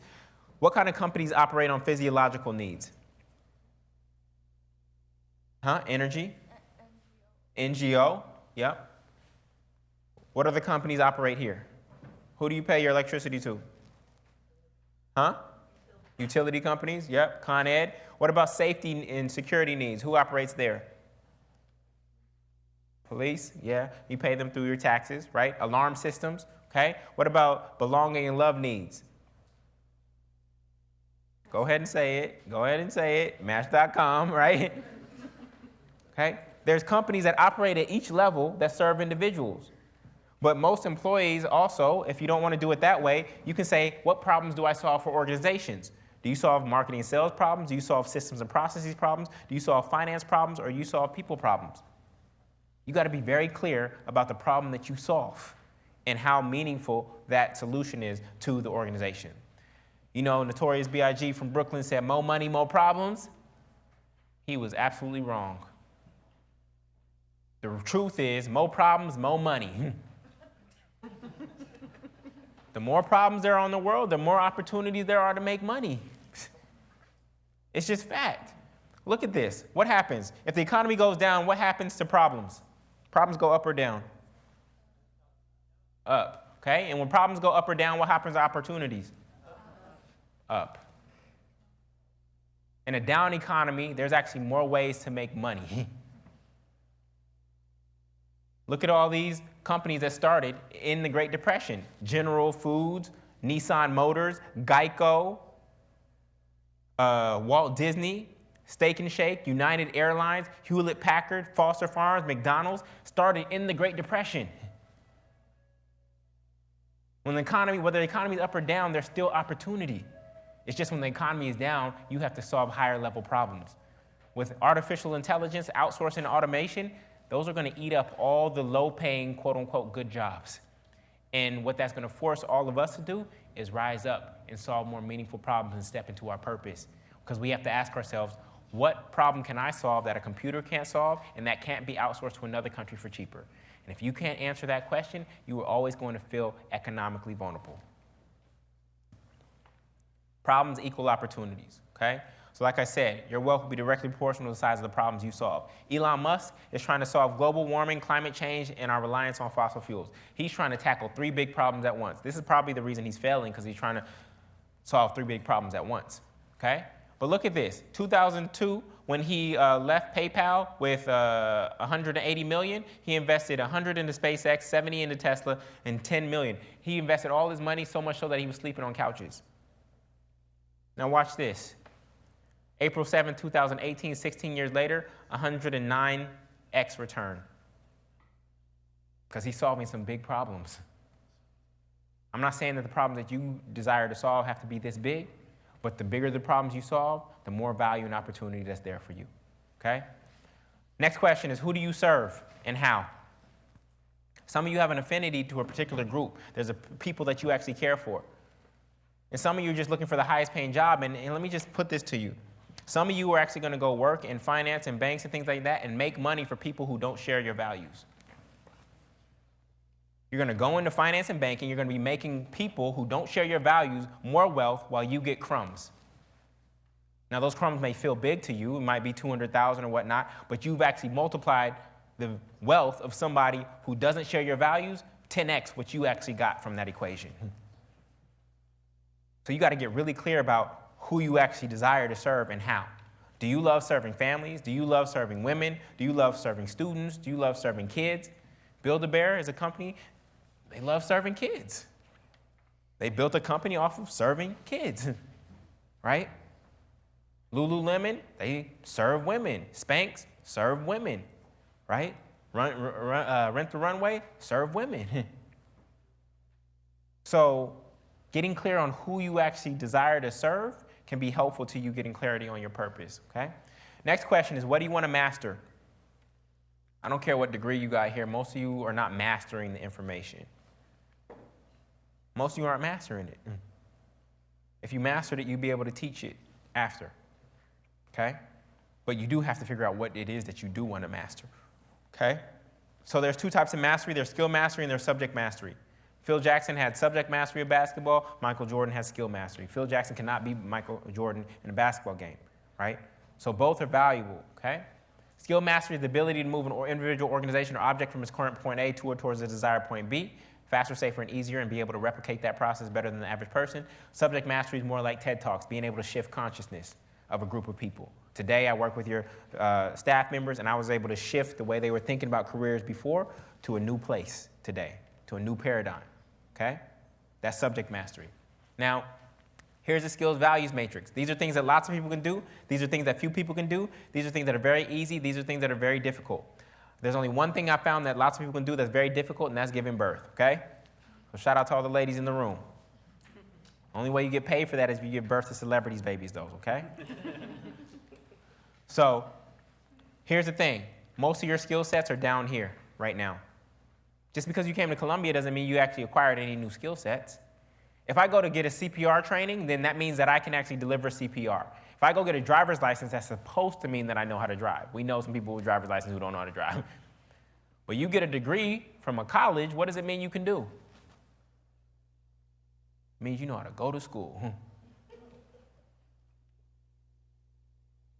So most of your skill sets are down here. And this is cutthroat down here. This is cutthroat down here. You want to figure out what's the one skill that I have up here that's very difficult that few people know how to do. How many know how to navigate Facebook? Okay, relatively easy. How many know how to set up a Facebook fan page? Easy, but fewer people. How many have grown a Facebook fan page to 10,000 fans or more? One person. Look at this. She's doing something difficult in the environment of social media. Nothing wrong with Facebook. $108,000 for social media marketing manager. Nothing wrong with being on social media and loving it, but are you solving a problem in that environment? Okay? How many know how to tie your shoe? Okay? How many know how to polish a shoe? $10 in the airport, right? You can get paid, just not a lot. How many know how to spray paint a shoe with an amazing design? Nobody. These are $55 on Zappos, Converse All-Stars. These are $400 with this paint job on them. No college degree required. This person knows how to do something difficult in the environment of shoes, and therefore they're able to get paid a premium. So you want to figure out what is the one skill you have that's in the green box. That's what you should be focused on while you're here, is developing that skill. You can develop almost any skill in 2 years. If I wanted to learn how to play the piano, I could probably learn in 2 years. Will I be Beethoven? No, but I'll be well on my way towards mastery. But you have to decide, what skill am I really trying to master? Because you have to be intentional about it if you're going to move towards your 10,000 hours, right? Now, what typical GPA teaches us is to try to do and prove that you can do what everybody else can do. Oh, they're good at biology? Look at me, I'm good at biology too. Oh, they're good at math? Look at me, I'm good at math too. Oh, they're good at English? Look at me, I'm good at English too. Look at me, everybody. This is how we present ourselves to colleges and to employers, trying to show these institutions that we can do just as well as these other people in all these different things. And that's what a GPA actually communicates. But when you look at the world's most successful people, they identify the one thing that they can do that nobody else around them can do. The reason Caesar was king in Planet of the Apes because only him and one other ape could actually talk. That's where the value was. Not being able to swing from trees and eat bananas, which everybody else could do. It's identifying the one thing that you can do that nobody else around you can do. That's where your true value lies, okay? So you want to figure out what skill will actually go here. I don't care what your major is. Most of you are just taking your major to get the degree. But what skill are you intentionally going to master, okay? We're wrapping up. Who are your pioneers? There are people who have likely lived the life that you seek to live and have the career that you seek to have. These are your pioneers, and I encourage you to seek out who they are. And they may not be famous. They may not be famous, but you can find them. Here are some of my pioneers. The only one you probably know is Oprah, and it's not. I love her not for her bank account, but for her ability to hold that space of that show and facilitate real conversations with real people on a daily basis, right? Then Jay Krishnamurti, he's a spiritual teacher, and then one of my mentors, Tony Schwartz, who does work on energy management in the context of corporate America.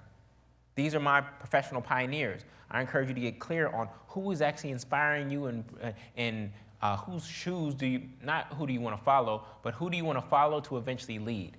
Who's doing work in the area that you want to do that's inspiring you, right? Even if you don't work for their company, you're able to observe their work, read their blogs, read their books, see their videos, and you're inspired by the way they're pushing the frontier, right? Hassan is probably inspired by Andy Chan, who is my mentor from Wake Forest. He's bringing Farouk here in February. These are people who are inspiring him. He brought me here because I was inspiring him. Who are your professional pioneers? You want to know them by name, and they may not be super famous, okay? Next is, what is your vision? And we're going to get into this in the exercise that you're going to do in your breakout, okay? What is your vision? Now, there's two types of visions that I encourage people to look at. We already showed you this, okay? But we're talking about the vision for your life. The first vision is your retirement speech. Imagining yourself up at this podium 30, 40 years from now. And what would you say when you start to have gray hairs and you're ready to wrap it up for your career? What do you want to be able to have said about your career?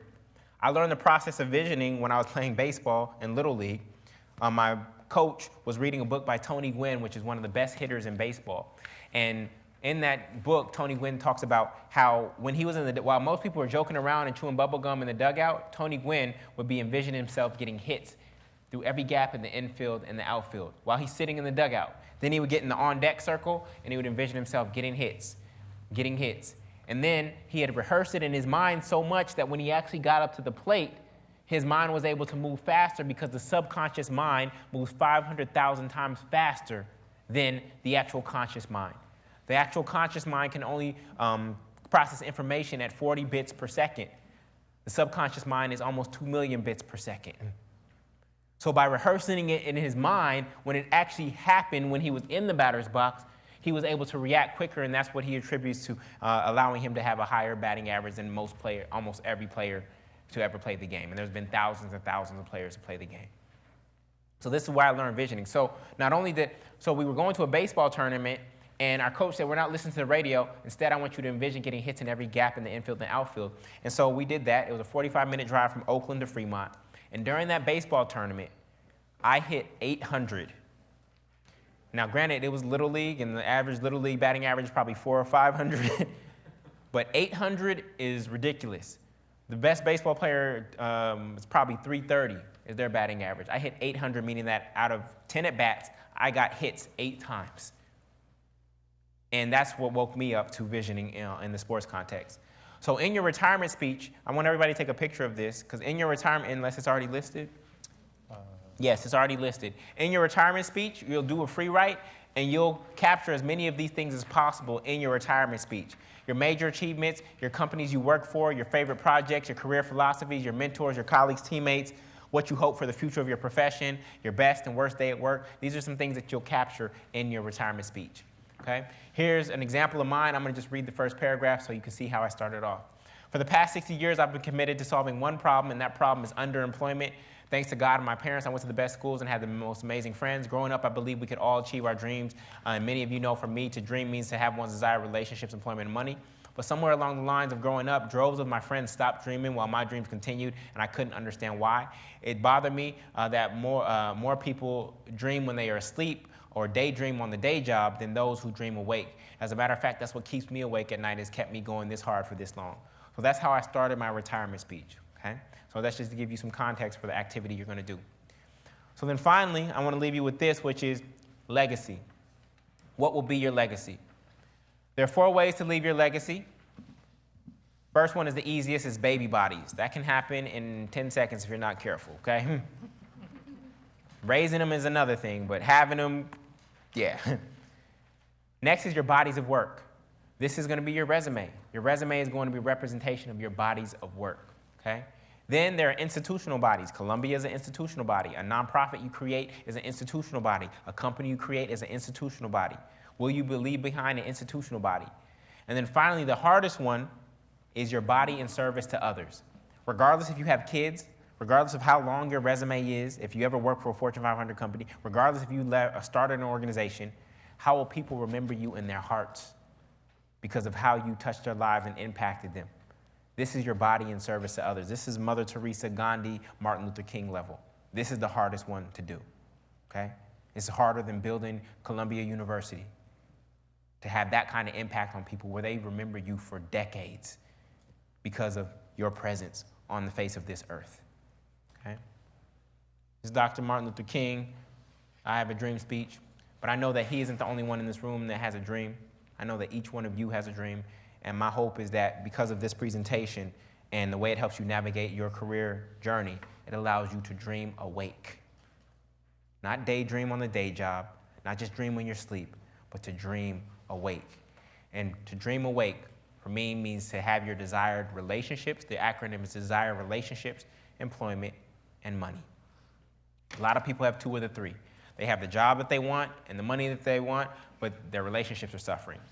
Or they have the job that they want and the relationship that they want, their job that they want. No, they have the employment that they want, and then, what did I say? They have the relationships and the money, but they hate their job. And this is what a lot of smart graduates from the top schools, they have somebody that they love, they're making good money, but they hate their job. A lot of people have two of the three. And what I want you to do is find your balance. The thing is, when you're trying to juggle all three, where most people get caught up is they try to max out all three. I just want it all. You have to identify what is your priorities. Are relationships more important to you? Is making the most money possible most important to you? Or is doing work that you love most important to you? And you have to prioritize these for yourself. I'm not asking you to sell yourself short because I believe that you can increase them, but you have to figure out which one is most important to you because you're gonna have decisions that are trade-offs, okay? Between this high-paying job that you don't necessarily love, that's gonna pull you away from people that you love, or this other job that may not be as high-paying, right, but allows you to be close to family and pays you good enough. These are gonna be the tough decisions that you have to make in this next stage of your life. So desired relationships, it's not just to your significant other. It's your relationships to your family, your parents, your siblings, your friends, your body, your spiritual source, your kids, your boss. All these relationships affect you. It's not just your significant other when I'm talking about desired relationships. Desired employment, 3 questions. Am I able to create value? Am I being valued? And am I able to do work that aligns with my values? Am I able to create value? Am I being valued? And this is not just money. Are people honoring me? If I didn't show up for a week, would people actually care? If I got fired tomorrow, would people call me? Would I still be in relationship with these people? And am I able to do work that aligns with my values? And then finally, desired money is 2 questions. What is enough, and do I have enough? We all say we want to be rich, right? But rich is a very vague goal. It's a very vague target, and it's hard to hit a vague target. I encourage you all to do a cost analysis of how much it's going to cost for you to live the life that you truly desire. What is the kind of car you want to have? Where do you want to live? What is that mortgage going to be? What kind of school do you want to send your kids to? How many kids do you want to have? What kind of food do you want to eat? I encourage you to cost out that life. And I believe if you do, you'll realize that it's not as expensive as you truly thought. And that's going to free you up rather than playing the game of rich or playing the game of more and more and more. Because the game of more and more and more is a never-ending game. It just keeps going and going and going. So get clear on what is enough for you and let that be your target for now, okay? So I'll leave you with these final 2 things, my final wow or final words of wisdom. Don't get married too quickly to your first job or career out of here. I want you to be in the process of dating employers. And a lot of people are like, oh, well, I can't switch because that's gonna look bad, etc. I don't care what other people think about you. You go into the next job and you say, look, I went there and I realized it wasn't a fit for these specific reasons. I found this opportunity and this is why I decided to switch. I didn't want to stay at a place that wasn't in alignment. There's good people there, but it just wasn't a fit. And this is why I like your organization better. You are going to be in a process of dating. Many of you will not find it straight out of Columbia. This will not be the job that you end up being with forever. So if you go into it knowing that you're actually dating a career, and a company, it puts you in a space of exploration. It puts you back in a space of, I don't know. I'm just trying this out. You go out on a first date with somebody, I don't know what this is gonna be, but I'm here to explore, feel it out, and we'll see where it goes, okay? That's the first thing. Second thing is I want you to see your next job out of here as a paid scholarship to learn a new skill. Because many of you will graduate from here and you will not have acquired another skill. So instead of thinking of your job as a job, I want you to think of it as more school, but you have a paid scholarship where you get to learn a new skill on the job. That's a different approach. Because if you're like, I'm here to learn a new skill, and I don't know if that skill is going to keep me here, it's going to take me somewhere else, but I'm here to learn a skill. And I'm getting paid a scholarship that covers my housing, it covers my student loans, it covers food, and it covers other things that I want. But I'm on a paid scholarship. That's how I want you to see your next career opportunity, okay? So with that, we put together something special for you to support you, because I know that lives don't necessarily get transformed in a short amount of time. And so I put together some tools that you can access for free at julliengordon.com/youmatter. There's a resume template there. There is a personal bio writer there. There is a career discovery tools there. And this is all absolutely free for you all and those on live stream for the next 3 days. All you have to do is register within the next 3 days, and it's absolutely free. And this is all taken from my book, The Interview. It's the exercises from the interview. Retirement speech is there, eulogy is there, and it's the online workbook tool that I created called Successfully that will store all of your answers and allow you to continue to go through this career discovery process and this interview process with yourself. So with that, I want to say thank you so much for your time this evening. We're going to have a reception downstairs after. I'll be there to meet and greet, to answer any questions that you have. And I just want to say thank you to Hassan and his team at SPS for bringing me to be here and to support you on your journey. So I wish you all the best. Thank you. Thank you. Thank you. Let's please keep that round of applause going for Jullien Gordon. Thank you very much. So before we move into an abbreviated QA, we still want to give you all the time to ask Julian some questions. He gave some incredible information, and now you're probably decompressing some of that and thinking about your careers and your lives in different ways, and through that process will arise some questions. So we want you to give you the opportunity to get on the microphones to ask Julian. We're going to give you about 5 minutes, and then from there, we're going to go right into the reception. So the breakout session has to do with Ikigai, that sheet you have on your paper, and the exercises Julian outlined not too long ago. So we're going to ask that you take that home, work on it, share your results with your peers, bring it to the Career Design Lab. We're happy to debrief and learn what you've come up with. So with that said, we're going to open up the floor to questions. We have a microphone in the audience. We have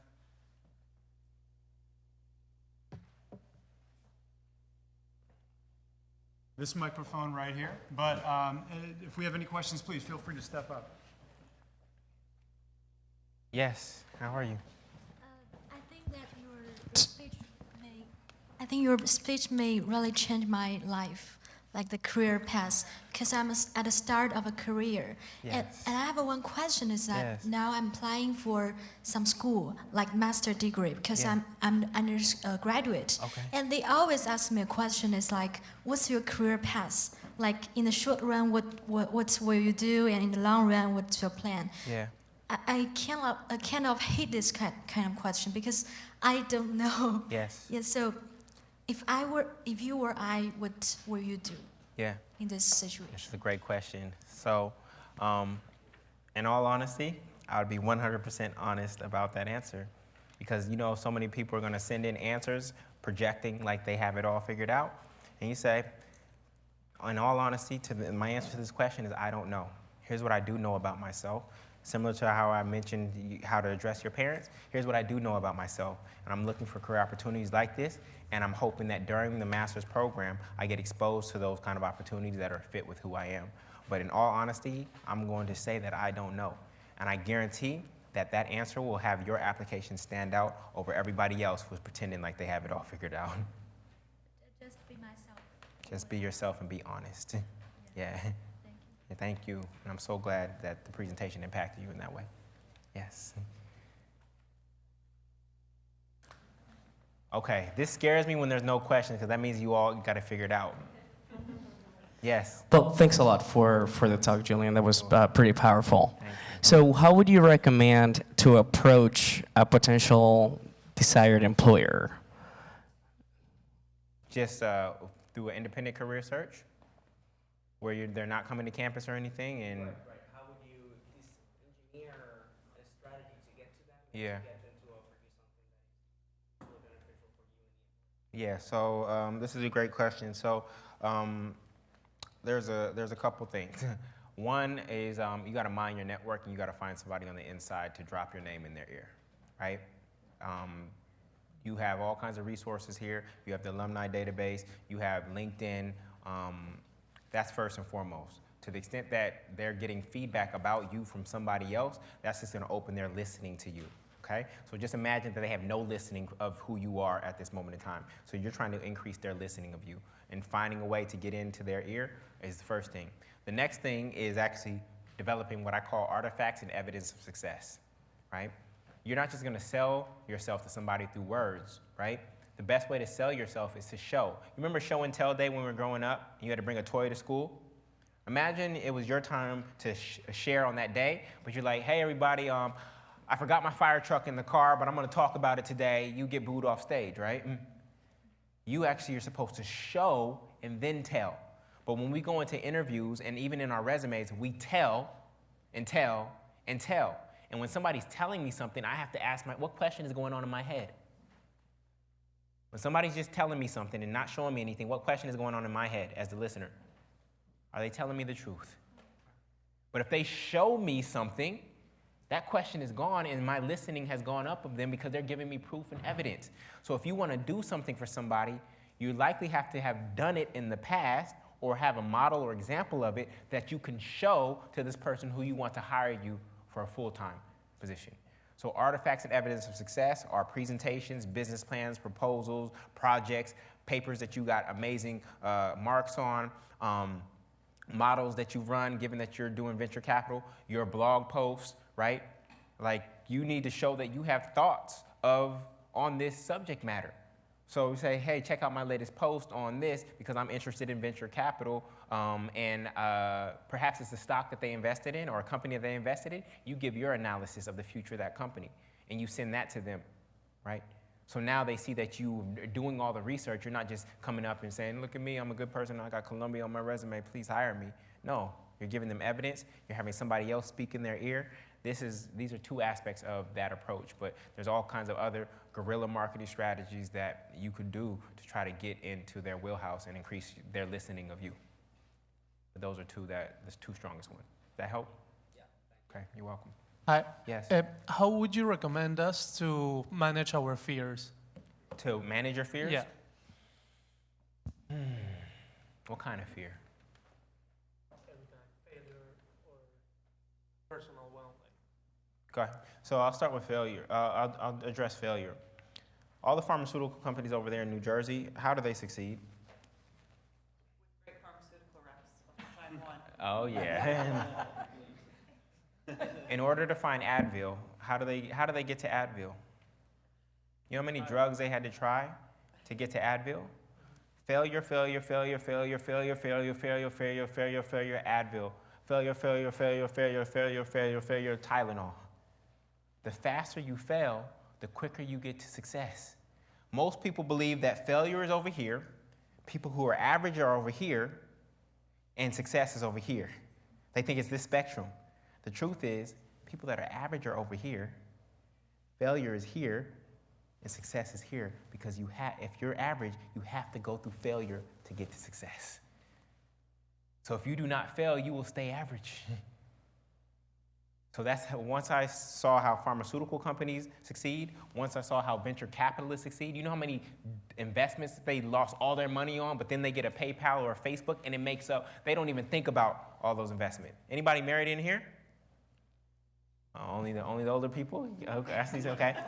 You know how many how many people we had to date and fail at in order to find your love. And once you find your love, you don't think twice about any of that. But you know you had to go through all those failures in order to find that thing or that one or that opportunity. So it's just part of the process. It's not a negative thing. I don't know where failure got branded as this negative thing. It's not negative. It means that you're moving closer and closer. Failure is just feedback. It's just information. It's information that hopefully gives you course correction to steer you to where you're supposed to go. So that's how I think about failure in general. Yeah. Hello. Hello. I want to know, what are the other self-analysis procedures that you went through in order to reach the career path where you felt like you were gifted? Yeah, great question. So, so some of the things that I did, so Myers-Briggs is powerful. StrengthsFinder is powerful. I've done Native American sweat lodges. Those are powerful experiences. I've done float tanks, which are, I've done float tanks to tap into my spiritual source. I've done journaling, daily journaling. I do, because here's the deal. What's the purpose of a cup? What's the purpose of a cup? To hold what? To hold liquid or anything. Now, how many of you have a cup holding pens on your desk, right? So a cup can be used to hold pens. It can be used to hold liquid. We can play catch with a cup. There's a lot of things that a cup can do. But how do I know the true purpose of a cup? Huh? You have to ask the creator of the cup. Why was this cup created? It can be used for a lot of things. I can trap insects with it. I can hold pins with it. It can hold liquid. I can do a lot of things with this cup. But the only way I know the true purpose of the cup, the highest reason it was created, is to ask the creator. You are all gifted and talented. You could do a lot of things. You could do a lot of things.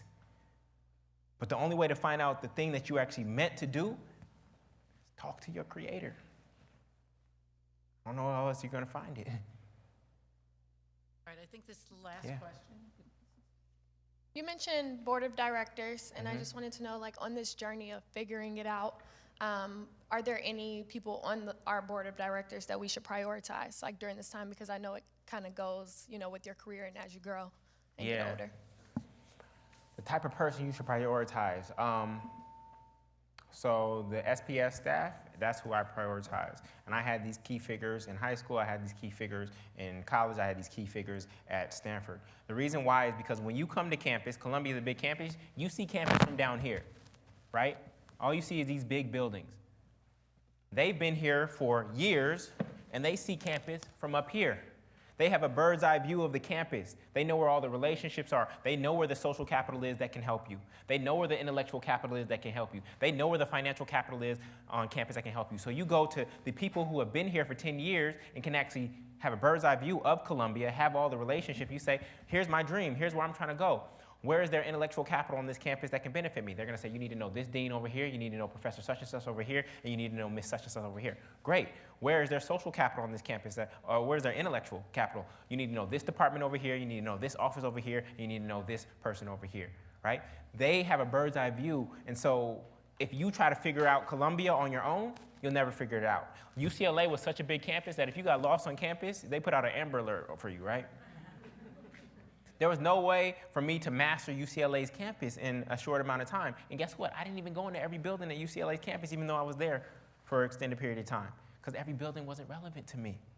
I went to the buildings and the offices and the people that were relevant to my dream. I didn't need to go into every single building. And so the most important people to your success are the people right here who I got to work with today. And I know that they care. You know what? Not every school really cares about their students' success. The career centers are like stepchildren, and they're just kind of there because they kind of have to be there. This space, they really care about you succeeding and getting what you want. And so that would be the most important people. And they'll be able to connect you, because they have social capital, they'll be able to connect you to other people who will eventually sit on your board of directors. Cool. Thank you so much. I appreciate it. Thank you again, Julian. I know several of you probably have other questions, and this Q&A could keep going on and on and on. And we don't want to cut it short, but we do want to respect everybody's time. And we have the reception downstairs, which will give you an opportunity to not only get Julian's book, get it signed, but talk to him in the process. as well as discuss some of the key takeaways that you got from tonight's presentation, which I know are substantial, and they're several key takeaways. I know, personally speaking for me, this idea that we often have a tight grip on a profession, something that we know we want to do. And after hearing Julian talk about it, not to let go completely, but to loosen that grip, and in doing so, we're going to open up a lot of career opportunities that we didn't know were available. So thank you for that, Julian. Really appreciate that, and everything else that you did for us this evening. So before we dismiss you to go downstairs and enjoy the reception, just want to remind you to complete the You Matter Part 1 survey that you have on your tables. Should only take a few moments, and you could hand those off to any one of the Career Design Lab staff members here before you leave this evening. And again, getting back to the Ikigai homework assignment, crafting your retirement speech that Julian spoke about, those prompts are on the back of the Ikigai. So take that home, really dig into it, devote some time to it, and we encourage you to come back to our office, and we'd love to hear what you came up with. So thank you all for coming out this evening and making time. We hope that you got a lot of value out of it, and hope to see you at our future career events. So thank you.